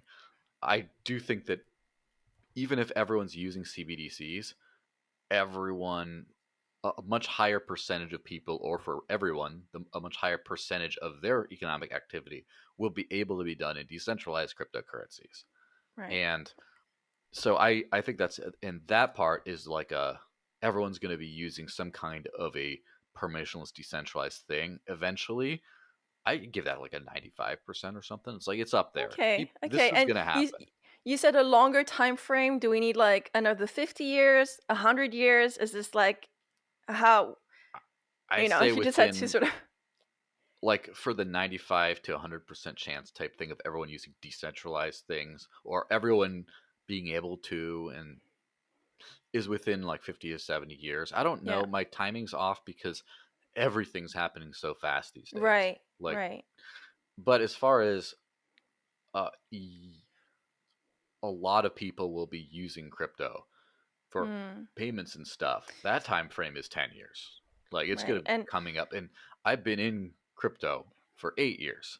right. So just double that and just about everyone's going to be using it, I think. I really think we're just on the cusp of a couple of breakthrough events to Mm, make it happen. Like I keep on mentioning like the Dash Direct thing, and it's not a just to show the specific thing, but yeah. it's a great analysis of what we need. Because if I only accept crypto for payments, for whatever, so that's all I have. And I find ways of using it. And sometimes it's clunky, sometimes it works well, but that's all I got. Who is going to go link their bank account to, let's just say, a service like Uphold or Liquid Exchange or something like that, Mm, and then just be like, all right, I'm going to buy some crypto, and they do it. Yay, charge you 1% or 2% fee or whatever it is, and then you get like this, and then it goes up or down in value or whatever it does, and then you're like, all right, I'm going to go spend it. Where do I spend it? And then they go, I'm going to go buy this gift card for this thing that then I like redeem, and then like and I do it when I could just beep tap my card. yeah. Like Yeah. it's No, just for sure. people want to, but like just. Yeah. But We then what need happened? we need the infrastructure, right? We sort of we need to, if we're going to tell people, okay, drop fiat, here's Mm-hmm, crypto, it has to be easier, it has to be faster, it has to be cheaper, mm-hmm. it has to be all those things. Otherwise it's like, oh, it's just a hassle, or I'm doing it for purely ideological reason, and not everybody is like hardcore end of fiat, Yes, of person. course. But that's why So this Dash Direct breakthrough, I think this is the mm, first in a series of breakthroughs because first off, the company that makes it makes the exact same product almost for fiat. So right. people are already going through this exact same user experience voluntarily with Yeah. fiat in order to save some money. And if they use crypto, they save a lot more money. And so it's like we've already tested, like, will people use this? Yes, they're already using it with Mm, fiat. if you use the user flow with crypto, it's like, oh, I can actually spend my crypto if I have some, or I'll buy some to save money. They're already going through that. They might as well do the version that saves you more money. And I've Right. already like anecdotally seen stuff. I've had, people say like, hey, like let me show you, like I want to explain this. Like, no, don't explain it to me. Let me just try to figure it out. And they figure it out like without hand holding. And Mm. I think that this is the point where you can just say, look, why don't you buy, like, let's just say $1,000 a month, or whatever that is like 900 euros or whatever the exchange rate is these days, a month, and in crypto, in Dash specifically in this case, right? Why don't you just do that, so you don't have fiat exposure, and then just spend it. Download this one app. Yeah. Whenever you go out, hit the map button. It shows you where you can do it. You can even send it to Google Maps or Waze or whatever. You go there, buy the thing. You feel all cool because you're part of the future because you bought this stuff. You could do it. You save, let's say, 5% doing it. Mm. Like, you do it a couple times, you're used to it. Now the average person can just, I'm going to buy some a month and then do this. I'm going to buy, and oh, it's so cool. I'm saving all this money here. And then the couponing community, at least in the US, is very big. Like, a lot of housewives and stuff find ways of saving and stuff through all these promos and deals and stuff. And so they could be the secret weapon for like crypto mass adoption to start out with. Hmm. But more importantly, once it's out of the bag, like, I talk about, Dash a lot and like the old school kind of thing. But like, once Dash debuted an in system coin join thing, basically an advanced privacy feature back in 2014. Then you had Monero come along, then you had Zcash, then now with Bitcoin Cash, with like Cash Fusion and stuff like that. Like, now the cat's out of the bag. Then it's like, oh, we got protocol level development funding in terms of a decentralized autonomous organization. Now the DAOs everywhere. Eric Voorhees is, oh, DAO, DAO, DAO, and all this kind of stuff. Then, oh, little instant payments and stuff, like, no one cares as much about that yet, but they will. But it's like, you can go spend in, like, we have this user experience that people actually use. Yeah. It's not going to stop with Dash. It started maybe, but now everyone's going to be like, do you think Roger Ver is like on the phone with Marshall of CrayPay right now, be like, can I throw a big old bag of Bitcoin Cash to make a Bitcoin Cash version of this? Like, maybe I'm You predicting like should. 2 weeks from now, but I'm Yeah. saying, like, it's It's happening. okay. There's like a few Dash faithful that are doing this and stuff, and Mm. hopefully a lot more people, which I'm trying to. But then it's not going to stop with that. Every project's Mm. going to have. There's going to be like Nano Direct or whatever the hell. Can I It's not going to end. Yes. maybe this is a good moment as well to ask again, maybe not everybody's familiar listening to what is Dash, because I think Ooh. that's probably we won't go on an eternal tangent, but like, Yes. just in a few words, because I know you're, in my network at least, you're my Dash expert. I'm not gonna I'm gonna take off those air quotes. I think you're pretty much, really well the project you've been using Dash for years. There's different cryptocurrencies out there wanting to be digital cash. Um, what is Dash, and why Dash? Maybe, like, why, out of the several out there that are trying to be digital cash, what makes Dash different? Yeah. So let me preface this. Let me tell my story of how I ended up there as a Yeah. more kind of accurate thing. Everyone starts with Bitcoin or everyone did. I don't know if you need to anymore. You can start with Ethereum or other things. You Yeah. can start with like Binance Smart Chain if you care. I don't know. But you could do whatever you want. Back in the day, you started with Bitcoin. So I was using Bitcoin for like my only money for like 8 months, 9 months, something like, Mm. and it worked well in the beginning. A lot of these solutions, like the gift card solution thing, like if I'm going to go to, a shopping mall and buy something and they don't take crypto directly, but then you have American Eagle and some new jeans. You can buy like American Eagle gift card, and then at the register, they scan the little barcode and then you pay that way. Uh, so the easiest way to do that, of course, is just to, whenever you're at home, just buy some, and then you have like this constant like gift card tally for wherever you end up going. That's easier, but that's a lot of waste, right? Because Mm. you just have unless like, oh, if you go to, let's again say something like Walmart, right? Or like Amazon, Amazon's a big one. Like, because if you just buy $500 worth of Amazon credit every once in a while, you spend 200 of it. What, you're just never going to use Amazon again? Come on, of course, it's not a waste. Mm. But it's like, let's just say, oh yeah, I want to go out there and let me get I need a new suit because I'm going to this crypto conference, and then they're one of the suit conferences for some reason, which they don't really exist anymore. But and so if Ken Bozak can go on stage in his freaking pajamas, then maybe I don't need a suit. But then again, that is Ken Bozak. So I want to get a suit at Express. So I go to Express, and I'm like, all right, the total is like, because I got the super on sale, this and that, whatever. It's like $287 for everything. And so then I buy like a $300 gift card. So first off, how do I know it's $300? Um, I don't know until like basically I'd have to just buy $300 to $500 of credit ahead of time, use it, and then just have all this leftover stuff that I don't. It's very inefficient. So you need to be able to buy it in store. And Kind of like how inefficient funding channels is right now, because you have to make sure that you transact that amounts in the payment channel. yes, the But channel that's another conversation. The teaser on that part is the Lightning Network channel, like interconnected problem, is actually not that big of a problem. The problem I foresee is going to be liquidity and just the cost of the locked up capital. But that's a teaser for a future video I'll do, so make sure you check that out. But anyway, so you need to be able to buy in person. And I was using a service called Gift, GYFT, which was I believe Vinny Lingham founded that back in the day, or co-founded or something. But as you could buy gift cards and like store your gift cards all in one spot with Bitcoin, and you could buy like integers or whatever, or like $25, $50 worth, stuff like that.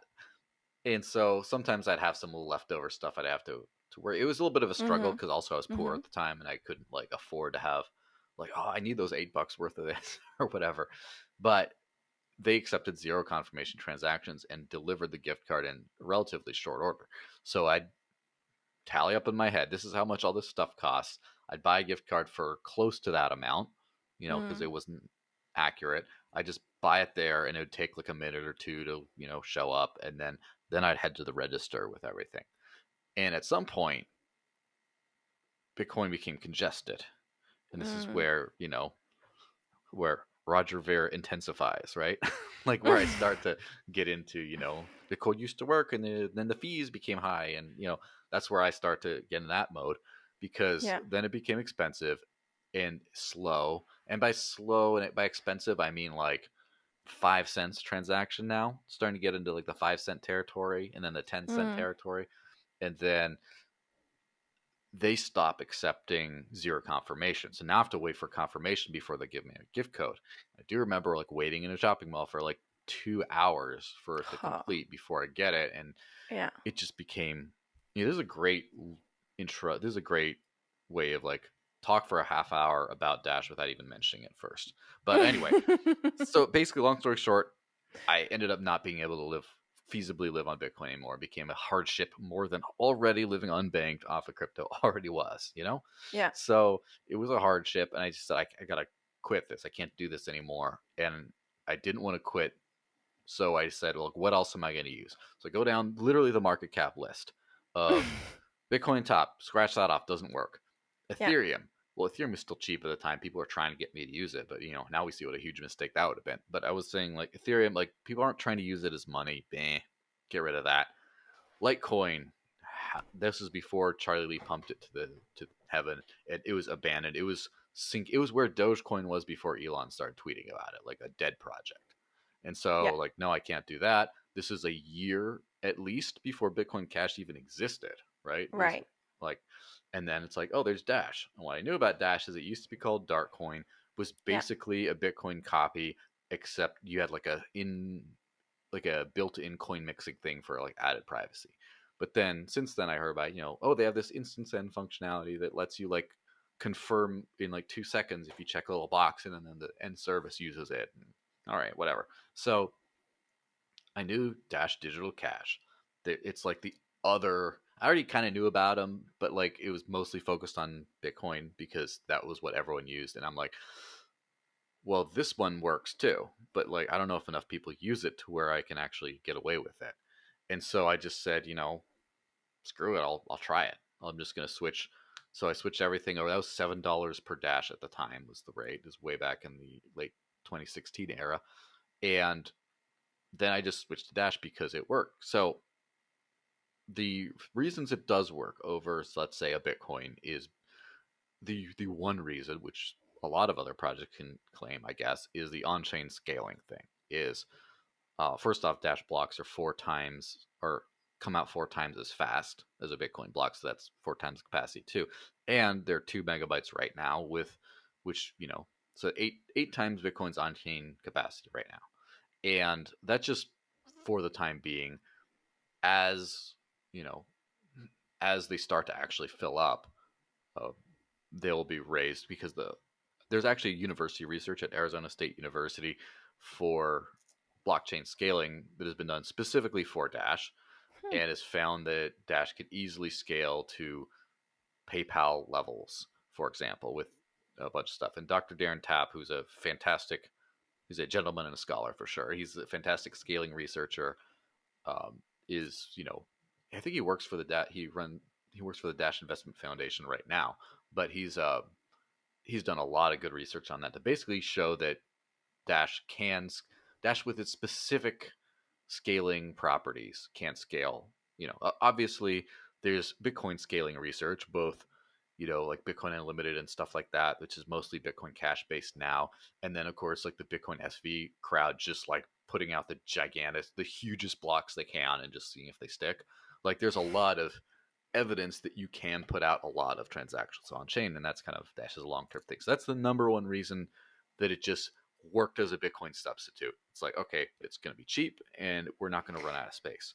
And you don't see an issue like with the BTC narrative where they wouldn't want to scale? Like that's not is that a thing? Is that something you would be worried about? Like what's the culture around scaling?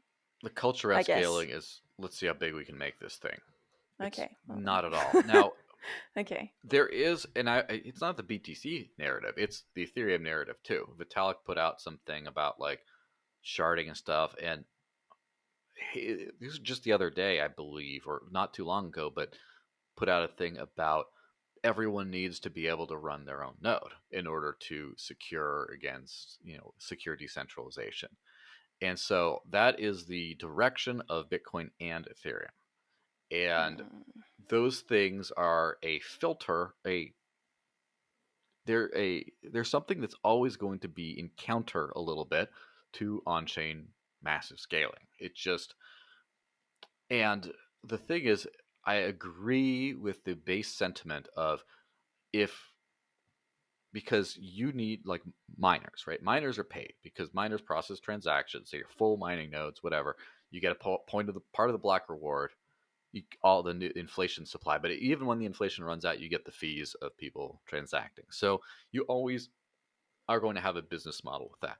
But then there's a lot of people that need to run non-mining nodes, like let's just say an exchange runs their own node, or a wallet provider runs their own node to do stuff like that.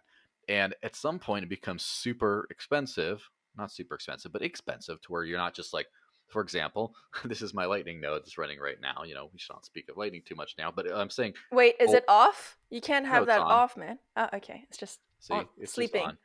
Okay. Yes, Okay. but it's just the screen's off because battery. It should be a Raspberry Pi according to the Church of Lightning, but whatever. Um, so Church of Lightning. you can run a lot of nodes on small hardware and stuff, Yeah. but with mass scaling, you can't really. You start to have to run dedicated hardware, and that costs money. That means Mm. hobbyists won't really do it because why? It's too expensive for a hobby at that point.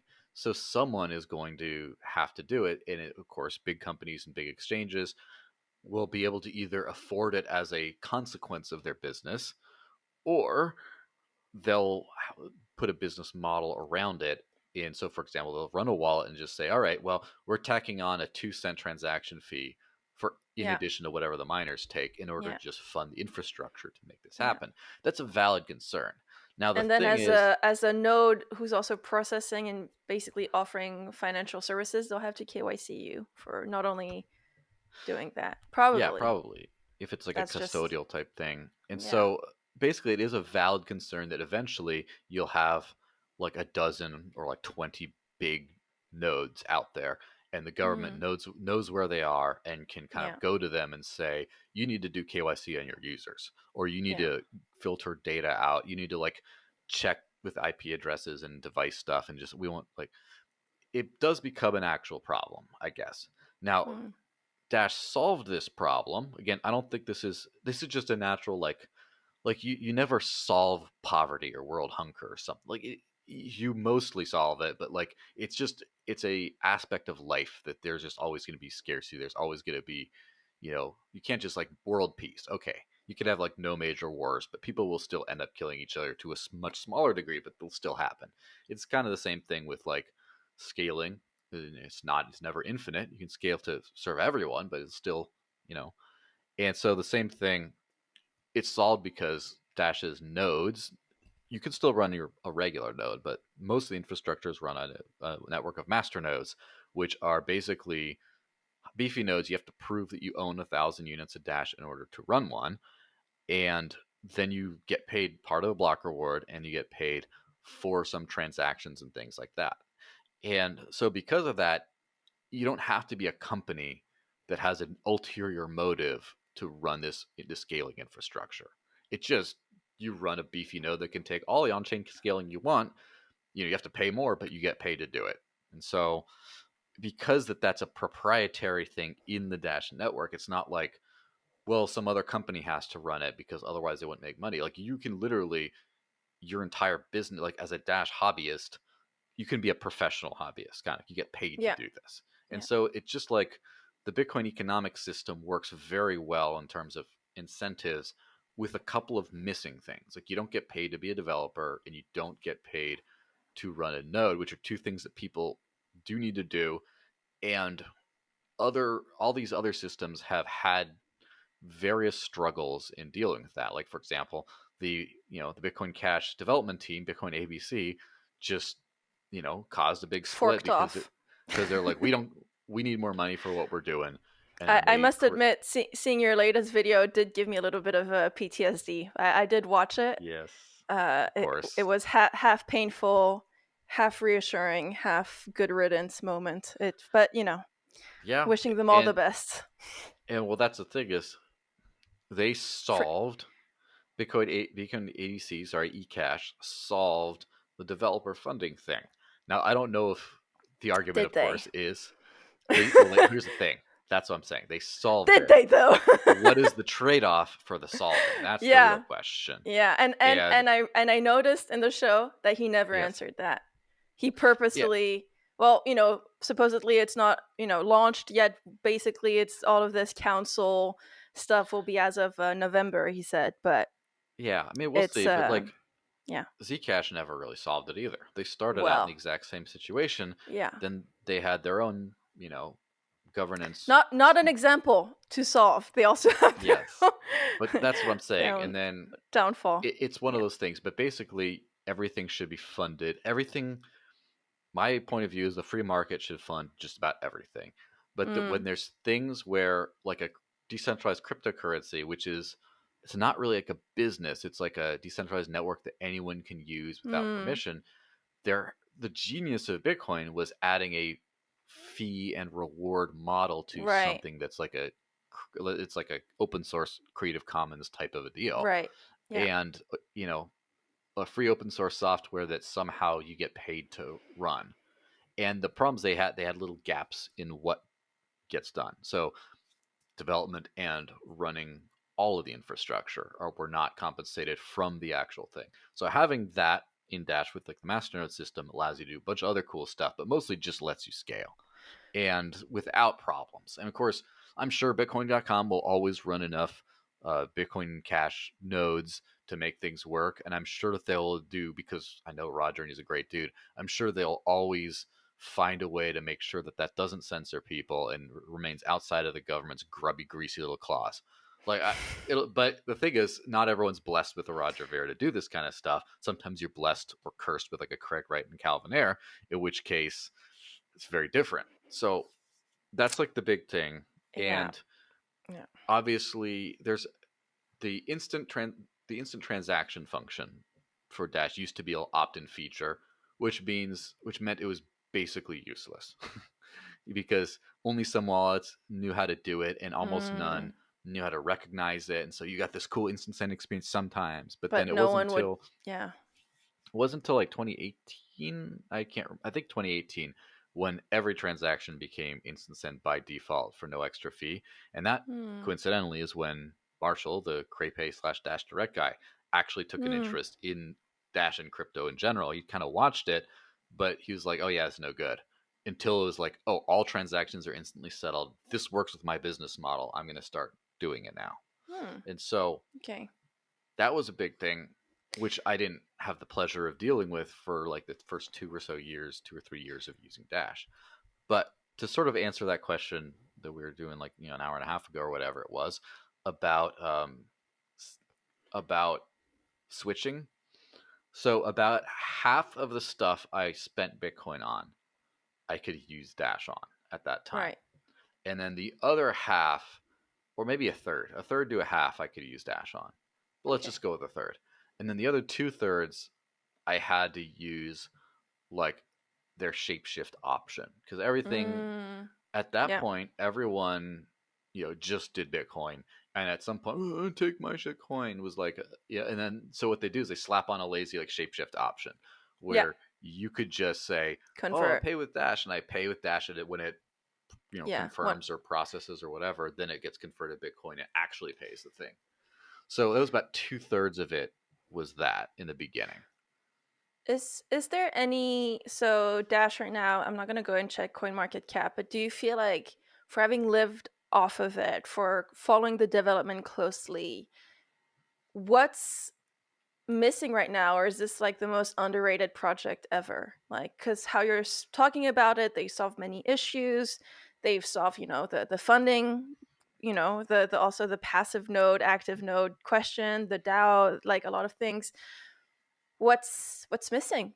Why isn't there like a larger market share basically for the Dash community? Well, I was pointing out the hardcore stuff Mm, um, earlier about like Naomi has like 40,000 Twitter followers, and she's like the right. queen of the top of the heap, the celebrity Yeah. of the actually use crypto for stuff Yeah. world. By the way, go follow Naomi wherever you go. Yeah, She's Naomi Go Brockwell, subscribe to her, follow her. NBTV.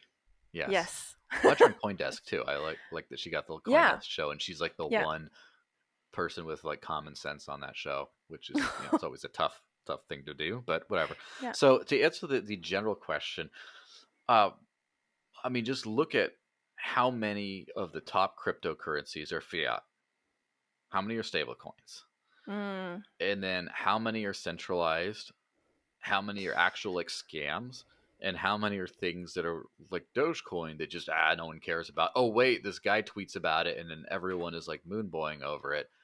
So the metric of coin market cap is not just does not matter that much. mm, It right. does, but it doesn't. It matters in a lot of ways, but you get up there. I can't. There's Sorry, I have to now check I have to look at it. I can't believe Solana is now up there, and I'm actually like not happy about just mentioning them. I yeah, might bleep this out, but just because they, you know what, I'll bleep, and then people have to guess. They've lied twice about their supply. That's it. yeah. Well, That's all I'll say about that let's take a coin. section segment further. What does coin market cap rank Hex at? I don't want to know. Just look at it because this is a I'm very looking. instructive moment. I'm looking for a dash. Well, look at Hex. Look at Hex Okay, first. okay, okay, That okay. Wait, I need that's to like. that's good context for Dash. Oh gosh, hex. That's an actual. It's an actual. I mean, I don't know. Well, the hex people are gonna come after us, but like, that's Yeah, an they actual always do. scam. Pretty It's an much. actual scam. I Like the mean, smart contract is built to steal funds. Like that's it. I'll say that. it's an actual pyramid scheme, which is not Yeah. necessarily a scam. And there's a lot of people involved who know it. They just think that they're going to be higher up the pyramid. So I don't know if that's a scam, but it's sketchy. Okay, Whatever. it's 201. Well, here's the thing.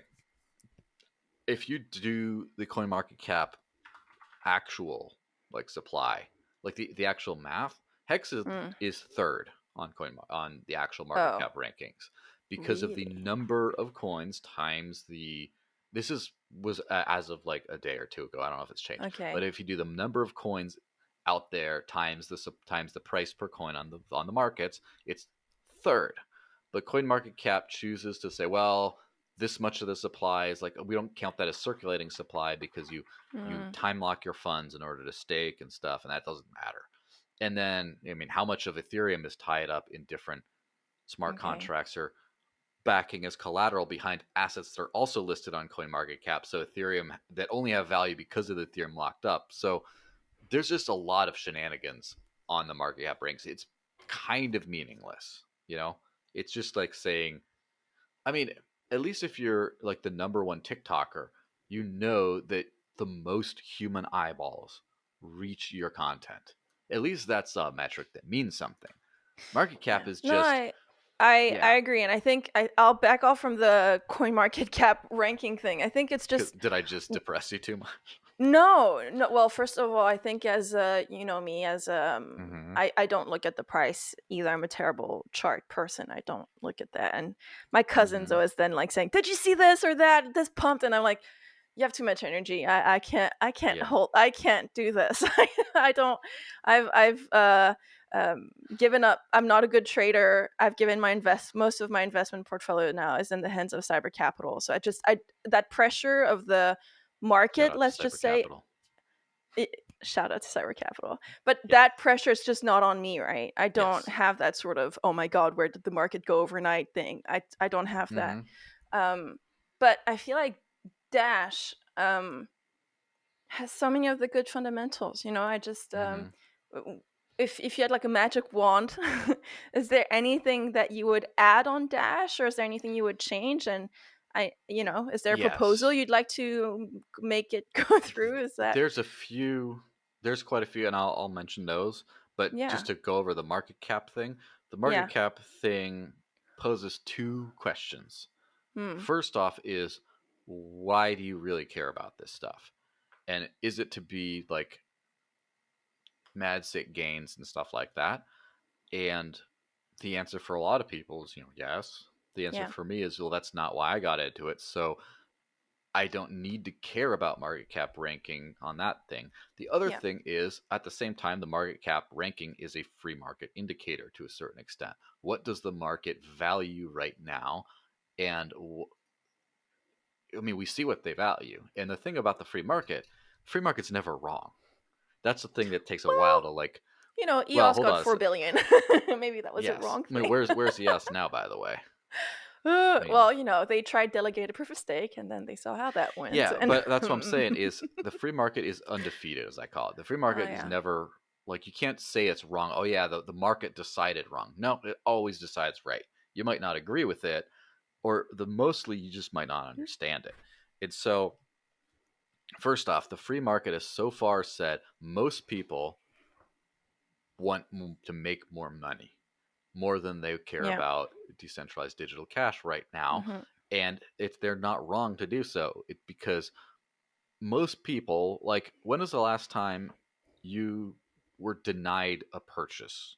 You tried to buy something with your card or your account, and then you got denied for like, no, no, you've bought too many of that today, or you can't buy that product or service. Does that happen in your life often? So what do you gain from peer-to-peer digital cash? I mean, think about it. This time will come when it will matter, but right now, on the other hand, can you just, like, I talk about Ken Bozak's story of getting into crypto, where he just like, oh, I'm starting to get gray hair in my beard. I Shout should out be to an Ken adult. Bosak. Shout out to Ken. Hey, bro. And he wanted to just invest because that's what adults do. So he hears about Snapchat. He goes to his bank, says, I want to buy into the Snapchat IPO. And then they just laugh at him. They're like, you're not an accredited investor. Get out of here. And like Yeah, everyday people can't get ahead. They're stuck yeah, in the thing, or they have to go through these complicated retirement accounts with these other like they can't just say, I want to put money into this company. It just does it's illegal to do that. You cannot yeah, do that. And so, but guess what you can do? You can go open a Coinbase account and buy any shit coin on there and then make it rich. So the free market is correct. They're undefeated. It's right. That's the big need that's being solved. Now, of course, the market gets saturated. Oh yeah, Doge, I can retire on Doge. Okay, whatever. People do that. They have their gambling. Then what do people invest in? They invest in tech, that because they feel like the tech is going to solve problems in the future. And that's also speculative, but it's more practical speculation. And so if you notice, a lot of these pumpy projects are like, oh, like we're going to build the super smart contracts on the this and the that. And like, it's all this stuff that the people are saying this is what the future of the world is going to run on. And they're also right to do that. So what has Dash done wrong? And by Dash, I also mean Bitcoin Cash, Bitcoin SV, although they've got their own other list of problems and stuff, like getting 51% attacked into oblivion. eCash, although eCash is pumping quite a bit right now, probably because they did the redenomination, and a lot of investors like cheap coin I can buy and go moon on. But whatever. What are all these things? And I'll throw in Monero too. What about Zcash? Because those are payment privacy oriented, but payment coins. What about Firo? What about I guess Nano or whatever? What like? There's so many payment based coins. What about Litecoin? I mean, Litecoin does its little moon thing here and there, but it's still not like. What are all these things doing wrong? And the answer to that is it's kind of twofold. Is first off, there isn't enough market scarcity for what they're offering. Like anyone can, with their bank account, buy anything they want, kind of, and it doesn't really cost them anything. It just you don't gain anything with crypto.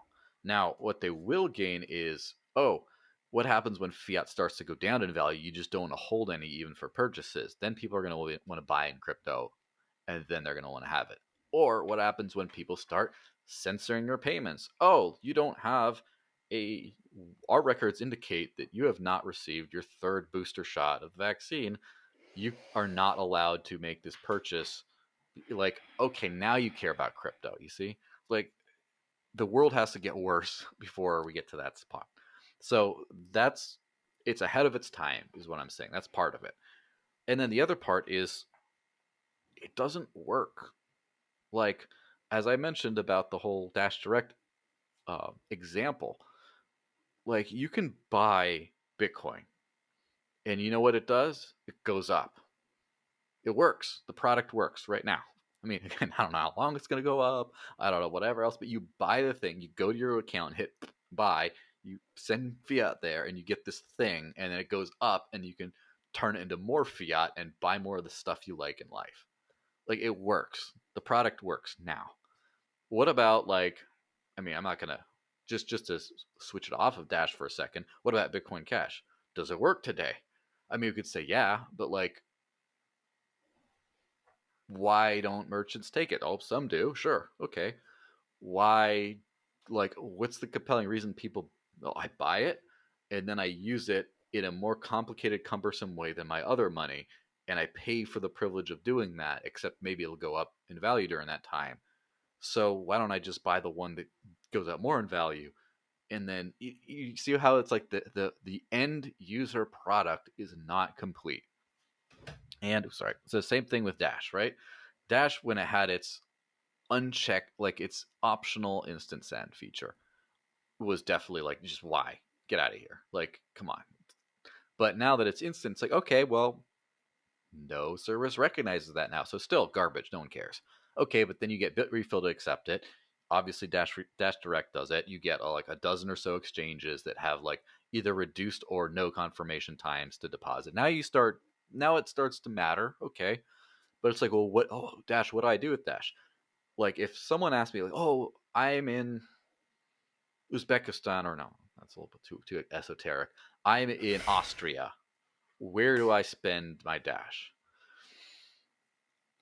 The answer to the question, it's a complicated answer because, like, where do I? Okay, well, let me go on Bitrefill, see what. Okay, there's these mobile top-up things for like the Austrian phone providers. Okay, you can do that.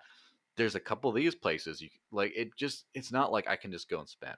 Well, I do know that Salamantex, shout out to Salamantex, has a whole bunch of like handheld POS devices in Central Europe and especially Austria. And if you go to Salamantex's website, they do have a directory of businesses that accept it, and you should be able to pay Dash at those merchants. So if you're in Austria, that's a good. But that's just I happen to. The only reason I even know Celementex had a directory is I happened to accidentally check like a week ago, literally. Okay. And like, but no one like how is this useful to the average person? How's the average person gonna be, I'm going to buy Dash and use it in like Austria? How do they know where to even spend it? And then okay, the wallet works, but then is the business trained? Do they care enough to put like a sticker, a promotion? It like why do they care enough? And so the good thing about as I mentioned, Dash Direct solves a lot of these things, but the basic thing is we need end user products that work. Why would you use Dash for this? Okay, you get a discount. Why would the business offer a discount if they have to add separate infrastructure to accept payments and stuff? Maybe they have banking problems and stuff. How do you, but the biggest reason is crypto is a craze as it's moving over. Businesses have an incentive to get more customers. And if they say, hey, I take Bitcoin, hey, I take Nano, I take Dash, whatever, then they'll get more customers. But there has to be an accurate compendium of places to spend it.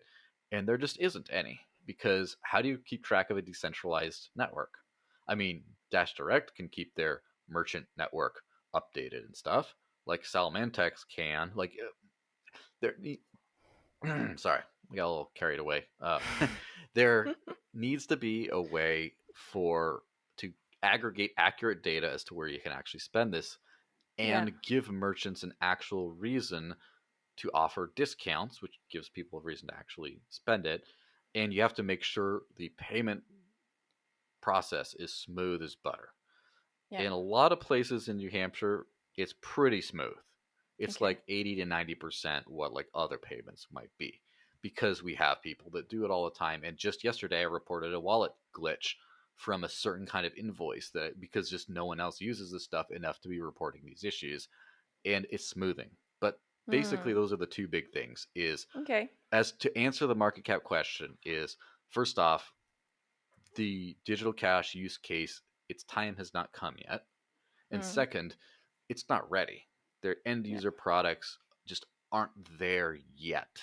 So those are the two big reasons that I would say. I'll agree on the first one for sure, but the second one, I feel like the user experience. Okay, you might not always get a discount, and for businesses it's hard, but it does work as intended. Like if you can send Dash or Bitcoin Cash now for, I mean, but it doesn't mean that there's, you mentioned like, oh, just that BC will, it uses because you just buy and the price goes up, and I guess it depends what the use cases. And I think in another video that Naomi did, she was mentioning how all these different cryptocurrencies have different use case or are built for different reasons basically, and there's things you just can't do with Dash that you can't do with Ethereum, right? But in the other on, it goes both ways, right? So of course. it's, each cryptocurrency has a different setup, a different community, a different culture, a different like social contract, governance, like everything, and these things are still at play. And we'll see. I think this is also some from the same video we were mentioning earlier, but we don't know if the cryptocurrency of the future that will be used for payment even exists right now, right? So we're just still And I will kind of add a experimenting. little nuance to that point number two. There's a big difference between the source, the underlying network, and the end user experience, the infrastructure around that. So finally, with something like Dash, and to a lesser extent, but still things like, I would have said Nano, but Nano kind of got broken a while back, and I don't know if it's working. But like the Bitcoin Cash, the Bitcoin SV, kind of even the Litecoin ish, like not as much, but like the underlying payment rails work. Yeah. Like that's not in question. It's just Yeah. the end user experience is still underdeveloped. For example, no major point of sale system in the US that I know of has any easy crypto accounting system that just plugs right in to where you just hit a different button. Everywhere now has to like open up a completely separate app, AnyPay, take it, go back in and record it as an other transaction type or whatever to do their accounting. So that's not set up. Like the wallets don't, like there's no real good username wallets. I mean, BSV has the best one, Handcash, and it's just like it's still kind of centralized, right? The way that runs. Yeah, it's And KYC now. Handcash is KYC'd. yeah, that sucks. Well, I know. so Because they had basically, such a good I agree with you, they had such a good product and they kind of like killed it, but yeah. it's okay. And then like the Dash decentralized version is taking freaking forever. You know, Mm. it's out on testnet. It's worth. I can send you an invite to your little username. You can send Hmm. fake money back and forth right now, but But it's still it's fake money. why? It's not Why is out. it I feel like wallets are like so important for any project. Yes, Why the is that? wallet has been done for like a year. It's the Okay. underlying Dash platform, which is a big overhaul that Mm. allows like data contracts and decentralized data storage and decentralized Okay. digital identities, a bunch of really awesome stuff. It's just Okay, been taking okay. forever to build. Okay. And that unfortunately is the name of the game in crypto. I think it's been a little worse in Dash. I think that that's a big part of the market cap slide has Interesting. been everyone's like, oh, this evolution thing is going to come out. Like, I'm speculating on the release. And then it Okay. just doesn't happen year after year. And then it's just like, Hmm. all right, I'm going to dump my Wait, Dash. the evolution is not why It's do I feel out like it was out? because it got out on testnet, but it's been taking forever to get to the final stable release. And Okay, so I'm going to okay. just shut up about that like, Okay. until it's out. Until Like, it I'm okay. like, you know, it's Okay. yeah, I say it doesn't exist yet. Don't I like to talk about realities. Yeah. So Yeah. Okay. there's no good username, like the copy and pasting of long addresses. And like I was doing a bunch of payments for this project that I run. You know, I was doing the accounting, I was going through a spreadsheet like Hmm. day before yesterday, and I was just like address, and I have to like check on the hardware wallet, like this little XYZ, does this thing, and it's just like, what if I could just go username, and just it Yeah, it we'll just get we're not there. We'll get there. You're right. The format address that's right what I now is mean. just is kind of a nightmare. I'll just Yes. pause quickly. Sorry, back. And we're back. Yes. We should Mini just interlude. But I I should think have this, yeah. changed my shirt and just not addressed it. Oh, that would have been fun. Just Yeah, been like, it's is he fine. wearing It's fine. I not remember to What happened? just mess with people a little bit. Just like I every 6 months I should change what Facebook says is my birthday and see if the Mm. same people wish me a happy birthday next like 6 months and they No, didn't trolling your remember. own friends. Yeah, No. and then if they like then start changing it quarterly and see if anyone's like, wait, didn't you just like anyway. Didn't you? Yeah. But yeah, I think this was a very like good overview of understanding. I think the adoption of cryptocurrencies as Hmm. payment, their downfalls as well, where these projects might go, basically, like Hmm. what we might see and what's at play. Where I mean, right now, I guess like what do you see in the space? I think you've mentioned a couple of things, like in terms of the culture or what's happening right now. I just would like to ask you, as someone who's been in the space for a long time, where do you see all of this going? And I know you use Ken Bosak as like sort of an indicator for where the Yeah. market is going and stuff. Like, what what is something that people should look forward to? Start reading on. Like, what is something that you think is important that will come around? Yeah, I think that uh the economic fundamentals behind cryptocurrencies are something that just has not mattered, but it's Hmm. going to matter. Yeah. And meaning like, oh, you know, there will only ever be 21 million Bitcoin, or like, you know, oh, the incentives don't work out with this, or like some strange things. Like, let me like quickly mention EIP 1559, Yeah. or the Ethereum thingy that caused the fee burn and stuff. Yeah. Which I'm conflicted on it because I think it's a good idea, and I also don't think it solved the problem meant to solve. Because the things, the fees are too high. We have to make miners not profit, or miners or stakers not profit from fees by burning the fees, and then the fees won't be too high, but the fees are higher than ever. So it clearly didn't work with that. What it did work was by making something less, like more scarce. It has more value, and therefore, you know, pumps the coin. It works well like that. But just this idea of like if you're giving people a service, you should get paid to do it, and that's just a very basic economic principle. you get rewarded, and everyone does this. It's a gamification of everything. And whether or not it's like money, or if it's just something else, like if you do something good and someone says, "Oh, thank you so much," that means like, and you feel good, you will do it more often. It's literally, monkey see, monkey do, right? You do a thing, you get rewarded, you do more of it. You do a thing, you don't really get rewarded, you do less of. But then if you're saying, okay, you process a bunch of transactions, but you don't get any extra money for it, like people are not going to make sure that the transactions, that's not going to be their top priority, right? And just these weird economic reasonings where people are like, let's not get people paid for the service that they use, and then things will work out because those kinds of things. Or like, let's just let infinite money printing to a certain level, and it's okay because whatever else. That's not going to work either. Like, oh, let's just have a entirely block reward based system for hash rate for Bitcoin, for example, and then when that runs out, just like, but you got to make up for it in fees, right? And that just a lot of. Wait, don't say that. They're not they're fine with that. Well, that's the thing though, is if they do make up for it in fees, the fees go Yeah. through the roof. Yeah. And okay, but we have Lightning. Lightning still requires on-chain transactions, so it might Yep. not be a Lightning transaction is like $40 to send. It might not be Yeah. that, but it might be it's like 20 cents to send a Bitcoin payment over Lightning, for example. And like people aren't thinking through stuff like that. And or 20, 50 cents, I don't know, whatever. But I think over the long term, these kinds of fundamental issues are going to start to present themselves, or like scaling things where like a zero fee model is never going to be sustainable, I don't No. think. Or rather, it will become sustainable by introducing a fee somewhere else to compensate for it. So, for example, let's say Nano. Oh, no fees. Yeah, that's not going to work Nope. until the people who are processing all these transactions for people will start charging a fee to broadcast your Nano transactions. Even though protocol level, there's no fee, the wallets are going to charge fees, for example.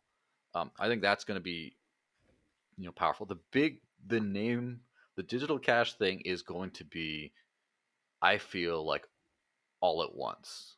Like no one's going to be spending this stuff, then everyone's going to be spending stuff over the course of like a year or so. Like it's going to be very quick because the world is moving into crypto, and it just at some point people are just going to start spending it. And at some point, every little thing is going to lock into place, and it'll just like, oh yeah, just start spending your stuff. But the big parts in the DeFi and DAOs are full of hype, but with good reason. When you move a lot of like the old financial system into a decentralized way, it's not just the underlying money, it's the banks. You basically make banks, brokers, um, clearing houses, like all these kinds of things, lenders, all this kind of stuff. You make them work in a decentralized way where anyone can participate and lend liquidity to these things and make them work. That's massive. That's going to be the financial revolution we're expecting. And then decentralized governance is the other thing, DAOs. And Yeah. it used to be, oh, sometimes you could have a DAO. Now everyone needs to have a DAO. Even if you don't run a cryptocurrency project, your company should be a DAO. And there's kind of I'm kind of, again, I have to actually research. I've been too busy doing it to care who else is doing it. But there's this thing I'm running right now as of like a couple days ago, depends on when this thing was published, but called the Dash Marketing Hub, which is an offshoot of this thing called Dash Incubator. Basically, Andy Freyer, who was the architect behind Dash, like the right-hand man of the founder for a long time, he left the official core team so he could focus on side projects, and this is one of them, where it's basically like a bounty-based developer incentive fund. But the way he went about it was, and right now there isn't really a decentralized app or infrastructure behind running it, but it's like the principle, like it's mostly done on like Trello boards and like public Google Docs sheets and stuff. But basically it's a system where every single action is public. Like anytime someone does some work, that's public. Anytime someone gets paid for that, that's public. Anytime someone does any little bit, so where every bit of work is incentivized. Like, for example, if you come up with an idea, we should build a decentralized Twitter based on Dash. the guy who came up with that idea gets paid for coming up with the idea, and then that's public.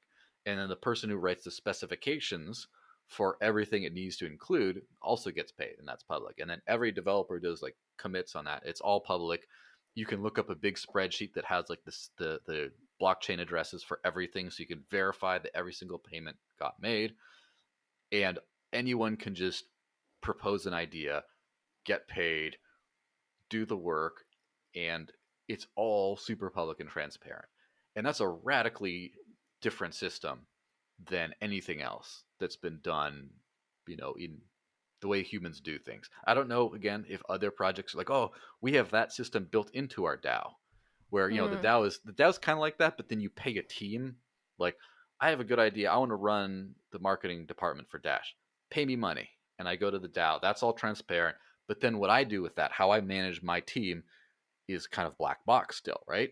But like, what if a company, like, I'm sure everyone's been part of a group where they're like, oh, people don't know that she does all the work. This guy takes all the credit. Like, what if that's just impossible? Like, what if everyone sees how much work, which pieces of work every person did, and everyone gets paid according to that? Or like, oh, this person's dead weight on the team, they're not doing enough work. Well, but they're not getting paid for it because they didn't do it, so you don't care if they're dead weight because the person who's working a lot gets paid. Like, it's just going to be a huge revolution. So basically, I'm running a, I guess, marketing promotion based fork of this incubator concept, and it's, again, all super public. You can verify every single payment that's been made, every single bit of work, every single thing like that. And yeah, it's just anyone can just join, anyone can participate.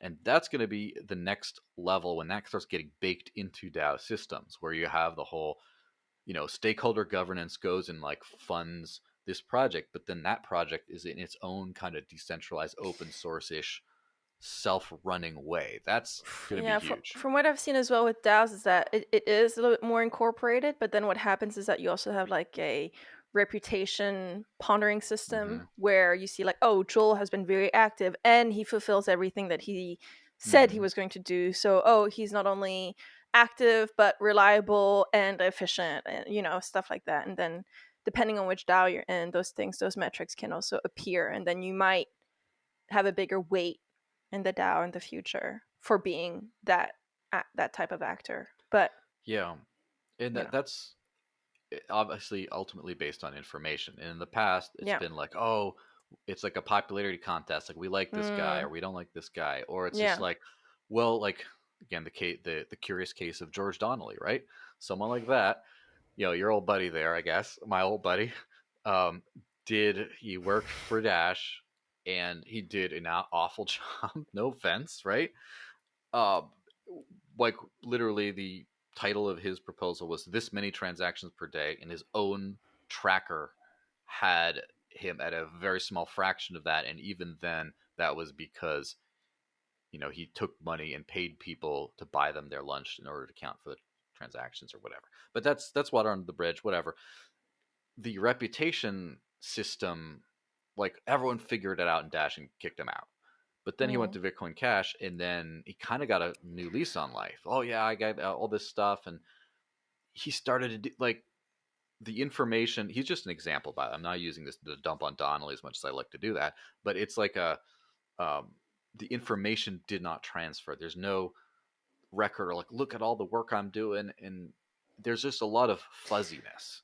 And that's one thing that I seek to start to change in not just crypto world, but the way the world works, is just have radical transparency. Radical transparency. And also, I've been wary, and that's just me, but I've been wary of calling out people, because you and I have, worked with different people, actors, companies, and there's one rule: never burn bridges.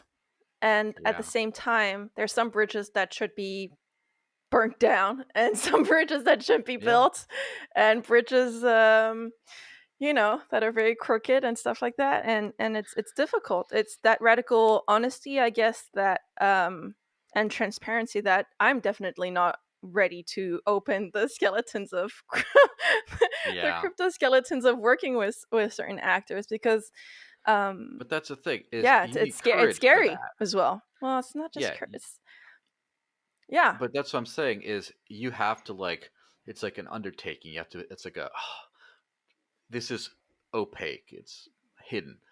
Yeah. If I want to bring this to light, I have these risks. What are people going to say about me? Is it going to help? You have all these calculations. Yeah. What if the choice is just made for you in that you don't have to make the choice and it's not on you? It's just out there. And you don't have to be a martyr for this. Mm. What if it just was out there and there's no argument? It's just out there. You don't have to say like, well, yeah, look at that. Like, you don't have to be that person. You just don't have to No. say anything. Everyone just sees it and Yeah. problem solved. Like that's the world I hope to move towards. Crypto is these three fantastic things. First off, it's a open repository of information. Financial information is still just information, right? It's an open repository of information anyone can look at. It's an open participation system that anyone can participate in using the system. Anyone can, download a wallet, start using this. Anyone can just do anything. And at its core, it should be an open participation thing, and anyone can participate in running it and building it. And those are like the three big things that make this crypto revolution actually a revolution. So, with those three big things, there's imperfections in those guiding Yeah. principles. But what we can do is find each of those things and find where is it not transparent? Mm. Where can you not just have anyone use it? And where can you have not everyone just be able to participate? Or where do you satisfy those three principles, but the end result doesn't work out? But you need to figure out how to make it work out. Like if you advance those three, and I think you're in a good spot. And so for one thing, producing work that anyone can use, like whether it's decentralized applications for the incubator or whether it's like, you know, marketing content or videos or whatever for the marketing hub or literally whatever. Some people want to do like what do they call it? A street art type thing, like a guerrilla marketing thing, and like put stickers on lampposts Mhm. and stuff and all stuff. We'll see if that ends up getting funded, but Yeah. but basically stuff that anyone can use in that way. And anyone can see the results of it. Anyone can benefit from it. Like there's just videos of people using this stuff all over now that it got funded. I'm going to take those and make compilation videos for like this, or I'm going to Yeah. use this in my like news site. And then the final thing is, or anyone can participate. Anyone can just join the thing, say, hey, add me to the board. Hey, I have this idea, I want to do this. Or like, oh, I see you're looking for someone to make a video of someone using Dash Direct in Hawaii. I don't know a lot of people live in Hawaii, but I do. I want to make that video. And then, boom, anyone Yeah. participates. I'm basically trying to just advance the space in those ways, and we all should probably be. So I like those three aspects that you just mentioned, and I'll Mm-hmm. add another three aspects that people have to keep in mind when they're looking at projects, Mm-hmm. reviewing things, and I think everybody knows about it already, but I remind people of the blockchain trilema, right, Mm-hmm. between decentralization, scarcity, and scalability, and how these projects, all of these projects that we've mentioned today, are somewhere on that triangle of trying to be Mm-hmm. as decentralized, as scalable, and as secure as possible, while also remaining, open and permissionless and Mm-hmm. enabling basically the financial future of tomorrow. But there's I think everybody has a different reading on what these blockchains should be, how they should scale, what is even the word decentralization, how do you measure that? um, but that's for another debate. But I would maybe you have something to add, but I would Mm-hmm. like to invite you to the show and tell segment of this show. Would you like to share something with us that Yeah. is important to you and that we can remember you by? Yeah, sure. I got a couple things. Okay. Um, First off, is this thing. Ooh.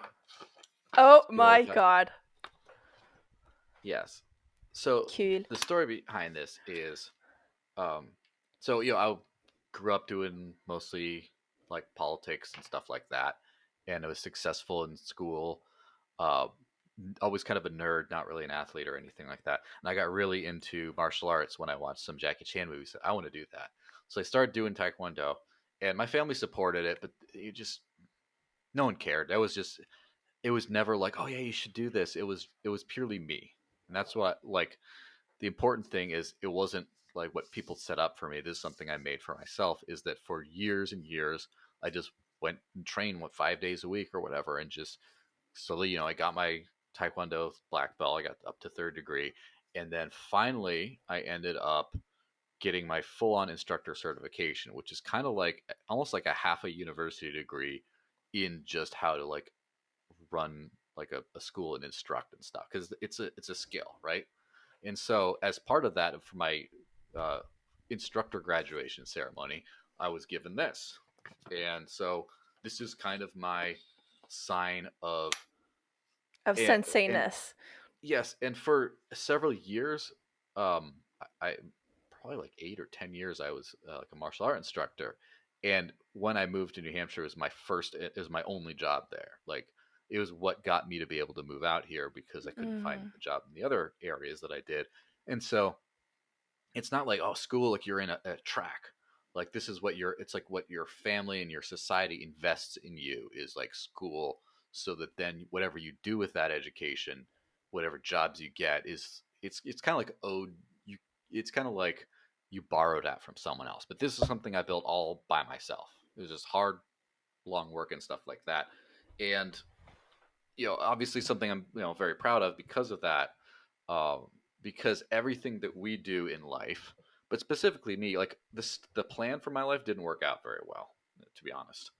And what I did instead worked out so much better and is so much harder because I didn't really have help in it. I mean, obviously, there's lots of people who instructed me and helped me along the way, kind of thing. But it's not like it was kind of like your luxury, your side hobby. Oh, you want to take up knitting? Oh, okay. Like, what if your entire no offense to people who knit, that's fantastic. But what if you just like did some knitting in the evenings and that just became your life? That became your source of like friends, reputation, income, everything.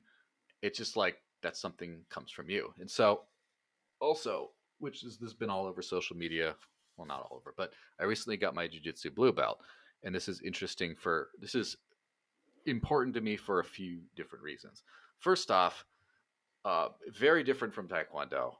I was already an expert, and it's scary to go from an expert to a beginner again, where you know nothing, especially in a way where one of the more scary things that I think a lot of people have in life is like one of the worst situations one can imagine, especially for women, I'm sure, but guys feel it too, is being trapped underneath someone. Like you're on the floor, someone's sitting on your chest, you can't get them off. Like that's, especially if they're bigger than you, that's like terrifying for a lot of people. And so I thought, well, we could knock his head off if it's like from a few feet away. But what happens if I end up like you're helpless and scary? And so I'm like, well, why don't I do that on purpose? Why don't I face my fears in the biggest way I can, and also be this like, oh yeah, you're that like black belt dude, but you're about to get your ass repeatedly kicked over and over by people. Like, that's a humbling experience too to embrace, and to start over from zero. And so I'm proud of myself for all that. But also, this has not touched fiat one bit. I went, I found a school that was recommended, and of course it's like, okay, hi, I'm this like expert, but I want to like like I want to do this stuff and expose myself to sucking in the worst way possible while like a 250-pound man is sitting on my chest trying to like break my neck or whatever. Like that's terrifying enough. But then I also, oh, and I won't even be able to join your school until you take crypto. He was like, oh, that's Mm. so anxiety inducing, and I'm not a very social person. Like I can talk amongst friends and stuff, but like I'm not Mr. like gregarious. Hi, how's it good to meet you? Like I'm not that dude. And so it was a bunch of fear that overcame to be able to do this. And then since then, all my stuff that I paid for with this, from the gas to get there to the uniforms to the classes, has all been in crypto. And in the recent Naomi video she did, she actually went to the school and like filmed some of that stuff right there, so you can see it right there. But that's, I mean, if a lot of people, I don't know, for me, it was a lot of things I overcame to reach this point.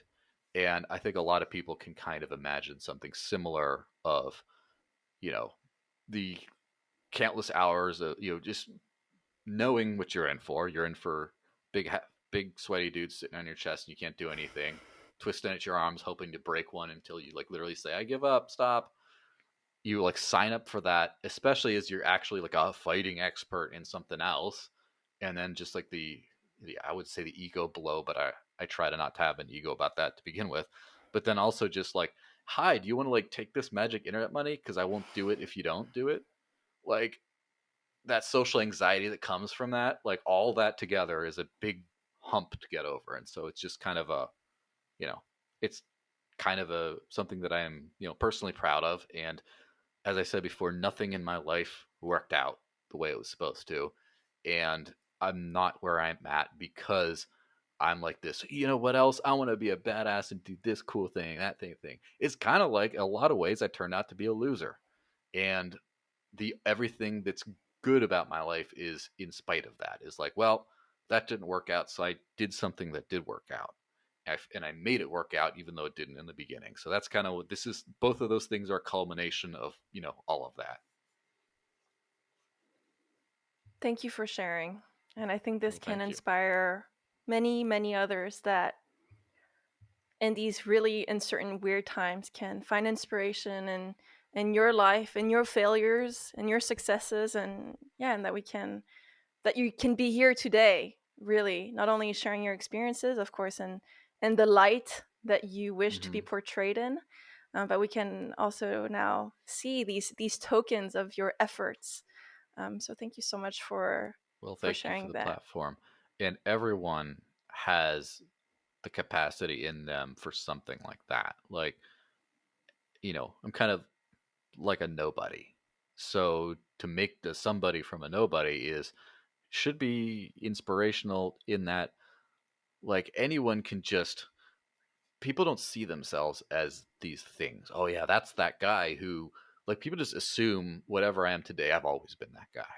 Hmm. But like I've been none of this for almost my entire life, and the only reason it just wasn't like, hey, you know what, you grow, you move on. It's like, no, this was intentional, a lot of Yeah, hard work, a lot of fear, a lot of, you yeah. know, failure, a lot of like terror, a lot of like, I hate myself and I'm punching the wall kind of nights kind of thing. There's just a lot of that true growth goes into. And like think about the story of crypto, right?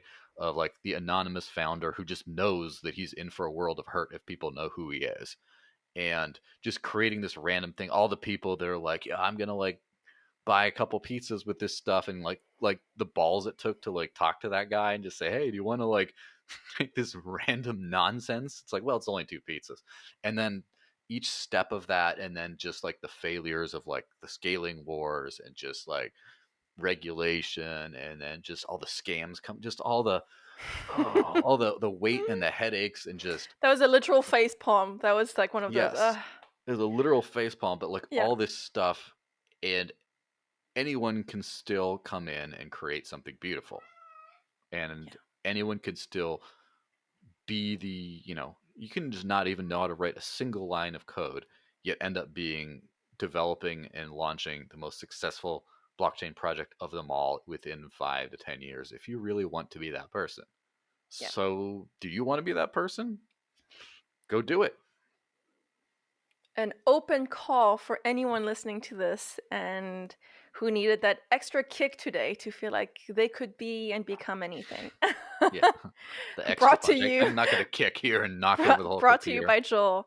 No, but Hmm. it's interesting. Do you think like this mentality, this sort of it is a fighter as well mentality of overcoming and battling Hmm. yourself and achieving. Do you think that philosophy also came a lot from your martial arts background?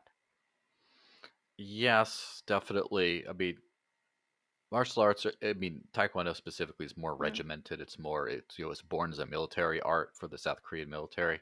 So it's a little bit more, it's more like the tools of strength and discipline and things like that. And um, there was also like a prescribed path for, I got the instructor certification. I was teaching this certified school there. I was doing, Mm. that's a lot more of like the kind of discipline and hard work part of things. And the thing about like jujitsu is, first off, like there's no set of techniques per rank. there's no safety in things. Like, well, I learned this much and now I'm like only competing. It's like your first day you could have someone like an absolute killer who's been doing this for decades. You could just like go up against him and like, okay, and there's no excuses. It's like, oh well, that guy was bigger than me. It's like, sorry, he still made you tap. Sorry, like it's just the brutal, and it's a lot of fun too. And if you're in a positive training environment, Yeah. people will be nice to you and do stuff at your level. I always try to make sure to do the same. I don't want to crush people who are not as good or smaller than me or whatever. I try to learn, but the Respect ultimate your opponents. it's the ultimate. Basically, the only rules are don't punch, don't hit the guy, don't like bite or gouge his eyes out, and anything else goes. Like it's literally do anything. It's a free market environment. It's the free market of violence, kind of. It's so the free market. Nice one. Yes, the free market is the same kind of Thunderdome mentality of like no one cares. No one cares how hard you worked, who you are, where you came from. Just no one cares about anything. You got to produce. And so that's what I was talking about with no one cares if you're the best digital cash in the world if you can't get a product that people just want to use. It's like, sorry, no one cares. Go away. Bye. Lose all your money. Like another no one question cares. that you asked that Yes. was not answered. P.S. Oh, in that other video. Oh, okay. Yeah. About, don't you remember it? That was cares? That was one of your last questions. You're like, yeah, but what if like you're building this great thing, by the end no one cares? And then the answer was like, well, BCH didn't do better, and anyways, history, blah blah blah. And then it was like a historical tangent, but it wasn't answering the what if no one cares? Like no one cares what you're building in the end. Well, the answer is always it'll fail, and things fail all the time. And the thing is, a lot of people don't have to come face to face with this thing ever. Like, what if Bitcoin fails? Do you think Tone Vase ever was like, what if this is all for nothing? Maybe, maybe not. He just probably saw, enough people did enough he hard doesn't. work. No, that's not dumping on him. I don't think just he saying, cares. like Pomp. I mean, your favorite other Twitter. Yeah, all right.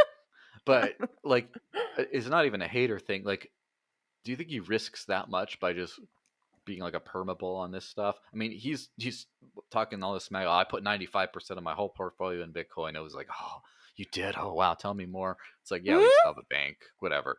But at least it's like, I mean, there is some risk in that, but it's like if it all fails, you just jump to the next coin or whatever. Everything has the capacity to fail, and that's the thing that it's funny. This is another funny thing. There's this guy called Chael Sonnen. It's an interesting shout out because he was a top level UFC fighter, ended up being an ESPN commentator, and has his own podcast and stuff. It's not Joe Rogan. No, sorry. No, but he's been on Joe Rogan's show like half dozen times. Oh, so he's kind of the original Conor McGregor, as it were, like the trash talker, big superstar guy.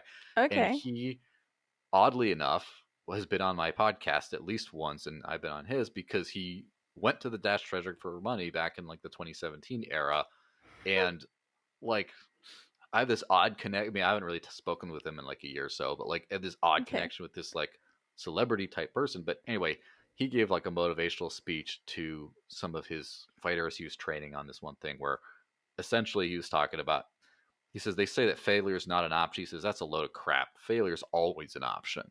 You always have that option right there of, just the other guy was stronger and better. I just like, he got the best of me. Like, you can always just fail. Anything you can do, it's always an option. But then success is always an option too. And it's hard to choose success, but you can choose it. And so that's the thing with the crypto space. Everyone thinks, oh yeah, but like the Pulse Chain is gonna this or Solana that, or Cardano. Oh my gosh, I'm an ADA maximalist. Oh, like failure is always an option. I mean, there's a graveyard of crypto projects already. They're just done, just dead, and people just think that like, yeah, my Bitcoin Cash is gonna be it's just like the white paper. It's gonna be there forever for me. Maybe. But failure is an option. That's the thing. It could it's a good reminder. It's a good reminder, and I think we're still in an extremely irrational market, right? And certain things that But what I mean by irrational market is that I think eventually, you're right, the market is right, and the market will clean itself, basically. Like it will happen. It's all a matter of perspective and timeline and how long things take. But I guess in your Yes. position, we or in mine as well, sometimes we just see certain things, and it's a reminder um, of a past mistake of a certain project, or it reminds us, and we can sort of benchmark things, and we can develop a critical mindset to this industry, and we can start benchmarking things so against each other, because but we're not right either. We don't have to be right all the time, and that's not our role, but just to bring back and elevate the conversation towards what we should aim for, or Mm-hmm. the greater something. I don't know. I guess that's what Well, I'm trying to do when I'm teaching people. It's like I don't try to tell people what to do, or what to do with their crypto, but just like learn. Just start by just learning. Just get cracking. Just it's never too late. It's okay, and we've all been newbies and beginners at some point, and you just have to yeah. embrace it. Well, that would be my advice to people like myself, or yeah, I would tell myself, is that failure is always an option. Is Mm, that you could just say, but I'm right. I have all the principles right. I use the project that's like the good one. I'm doing it all right. It's just going to be over time. It's going to work out. It's not guaranteed. You have mm-hmm. to make it work, and it might just be a completely different project. It might be whatever else. But what I would also say to beginners and people outside of this is success is an option. Is the only thing separating me from who I could have been is the choices I made, and same for everyone else. Like you could just be coasting through life, or you could just say, I'm going to start buying some crypto now, and I'm going to start learning how to spend it, and Yeah. just make that choice with like those few minutes you just watching YouTube videos anyway that night, and you just do that instead. Oh yeah, I'm not going out drinking this week because I blew all my drinking money on crypto or whatever. And then you lose it all in a hack and you cry, but you start again, you get more, and you just, oh, I want to be a crypto educator. I think this would be great if like I could just spend my time talking about this crypto because I love it so much. And then you're like, okay, well, who's hiring? Well, no one's going to hire me. Okay, well, what do I do from here? Okay, well, why don't I just start learning myself? Why don't I just say, hey, I'm going to go to run some meetups or something. I'm going to go start a YouTube channel. I'm going to see what I can do. And before you know it, you're on top of the world. And then there's people like Naomi Brockwell saying, you're so influential in this space. And like, you know, and then you're like, oh, me, I'm a nobody. Well, you were, but then you made a bunch of choices, and then you're where you are today. So that's just kind of what I would say to the both sides of things. Joel, Mm, thank you for coming. I really, I really appreciate our remote connection, the values that we share. Thank you for sharing your story today. I really appreciate, and I hope that anyone that's listening who stayed with us this whole time. I'm not sure who's going to listen to us or through the whole episode, but I hope that anyone who's out there listening just appreciated what we just had today, and that you were able to sort of join in with us. Um, Joel has a wonderful platform. I'll make sure to leave all the links below for you to be able to go and follow him, support him, check in his next shows. Yeah, thank you. Do you have yeah. a do? I don't know. Do you want to say any last words? Well, I'll be cutting thanks off very soon. much for all that. And this has definitely been my favorite show to be on so far. So you're at number one. But again, failure is always an option. Someone could knock you down to number two, but I just don't Oh see that yeah. happening soon. So thank you very much for all that. And I think that you do a great service, and not just like, oh, I love your shows. Okay, anyone could say that, but I think you do a great service for the space by making it, kind of human and real again. And crypto is not that real. It's just so much fake, so much like these are the top 5 altcoin pumps for this, like just a bunch of nonsense for the lot. And then there's people, like Naomi and like Scott Cunningham, who are just real about things. And I try to be real, but like the human aspect, humans of crypto, you know, it, You might think it sounds like dumb, like, oh, like, what do you mean? Of course it's humans. Like, what it was a robots of crypto? Get the fuck out of here. Like, no, it's not. But it's super underrated in the importance of that. That there's a lot of people in this space, and ultimately, technology is a tool for people. And basically, like, comment, share, subscribe. Humans of crypto. Donate via Cointree, I believe you have all the links down below. Share this stuff and just make random tweets about like the best podcasts in this space are XYZ and Humans of Crypto. And you really like just do your part to get that out there, because I don't think people are going to be like, oh really? And then they listen to a thing and are like, nah, never mind. I'm going to go back to BitBoy or whatever else. No shade, BitBoy, by the way. But I'm just saying, I do think that just like peer-to-peer digital cash, this is something that is very valuable, whose time maybe hasn't come yet, but it's like it's out there. It's a hidden treasure. So find that hidden treasure, guys. Share it. I think I'm going to just close it now. Thank you, everybody, for listening and watching. Appreciate all your support. Till next time for episode 6.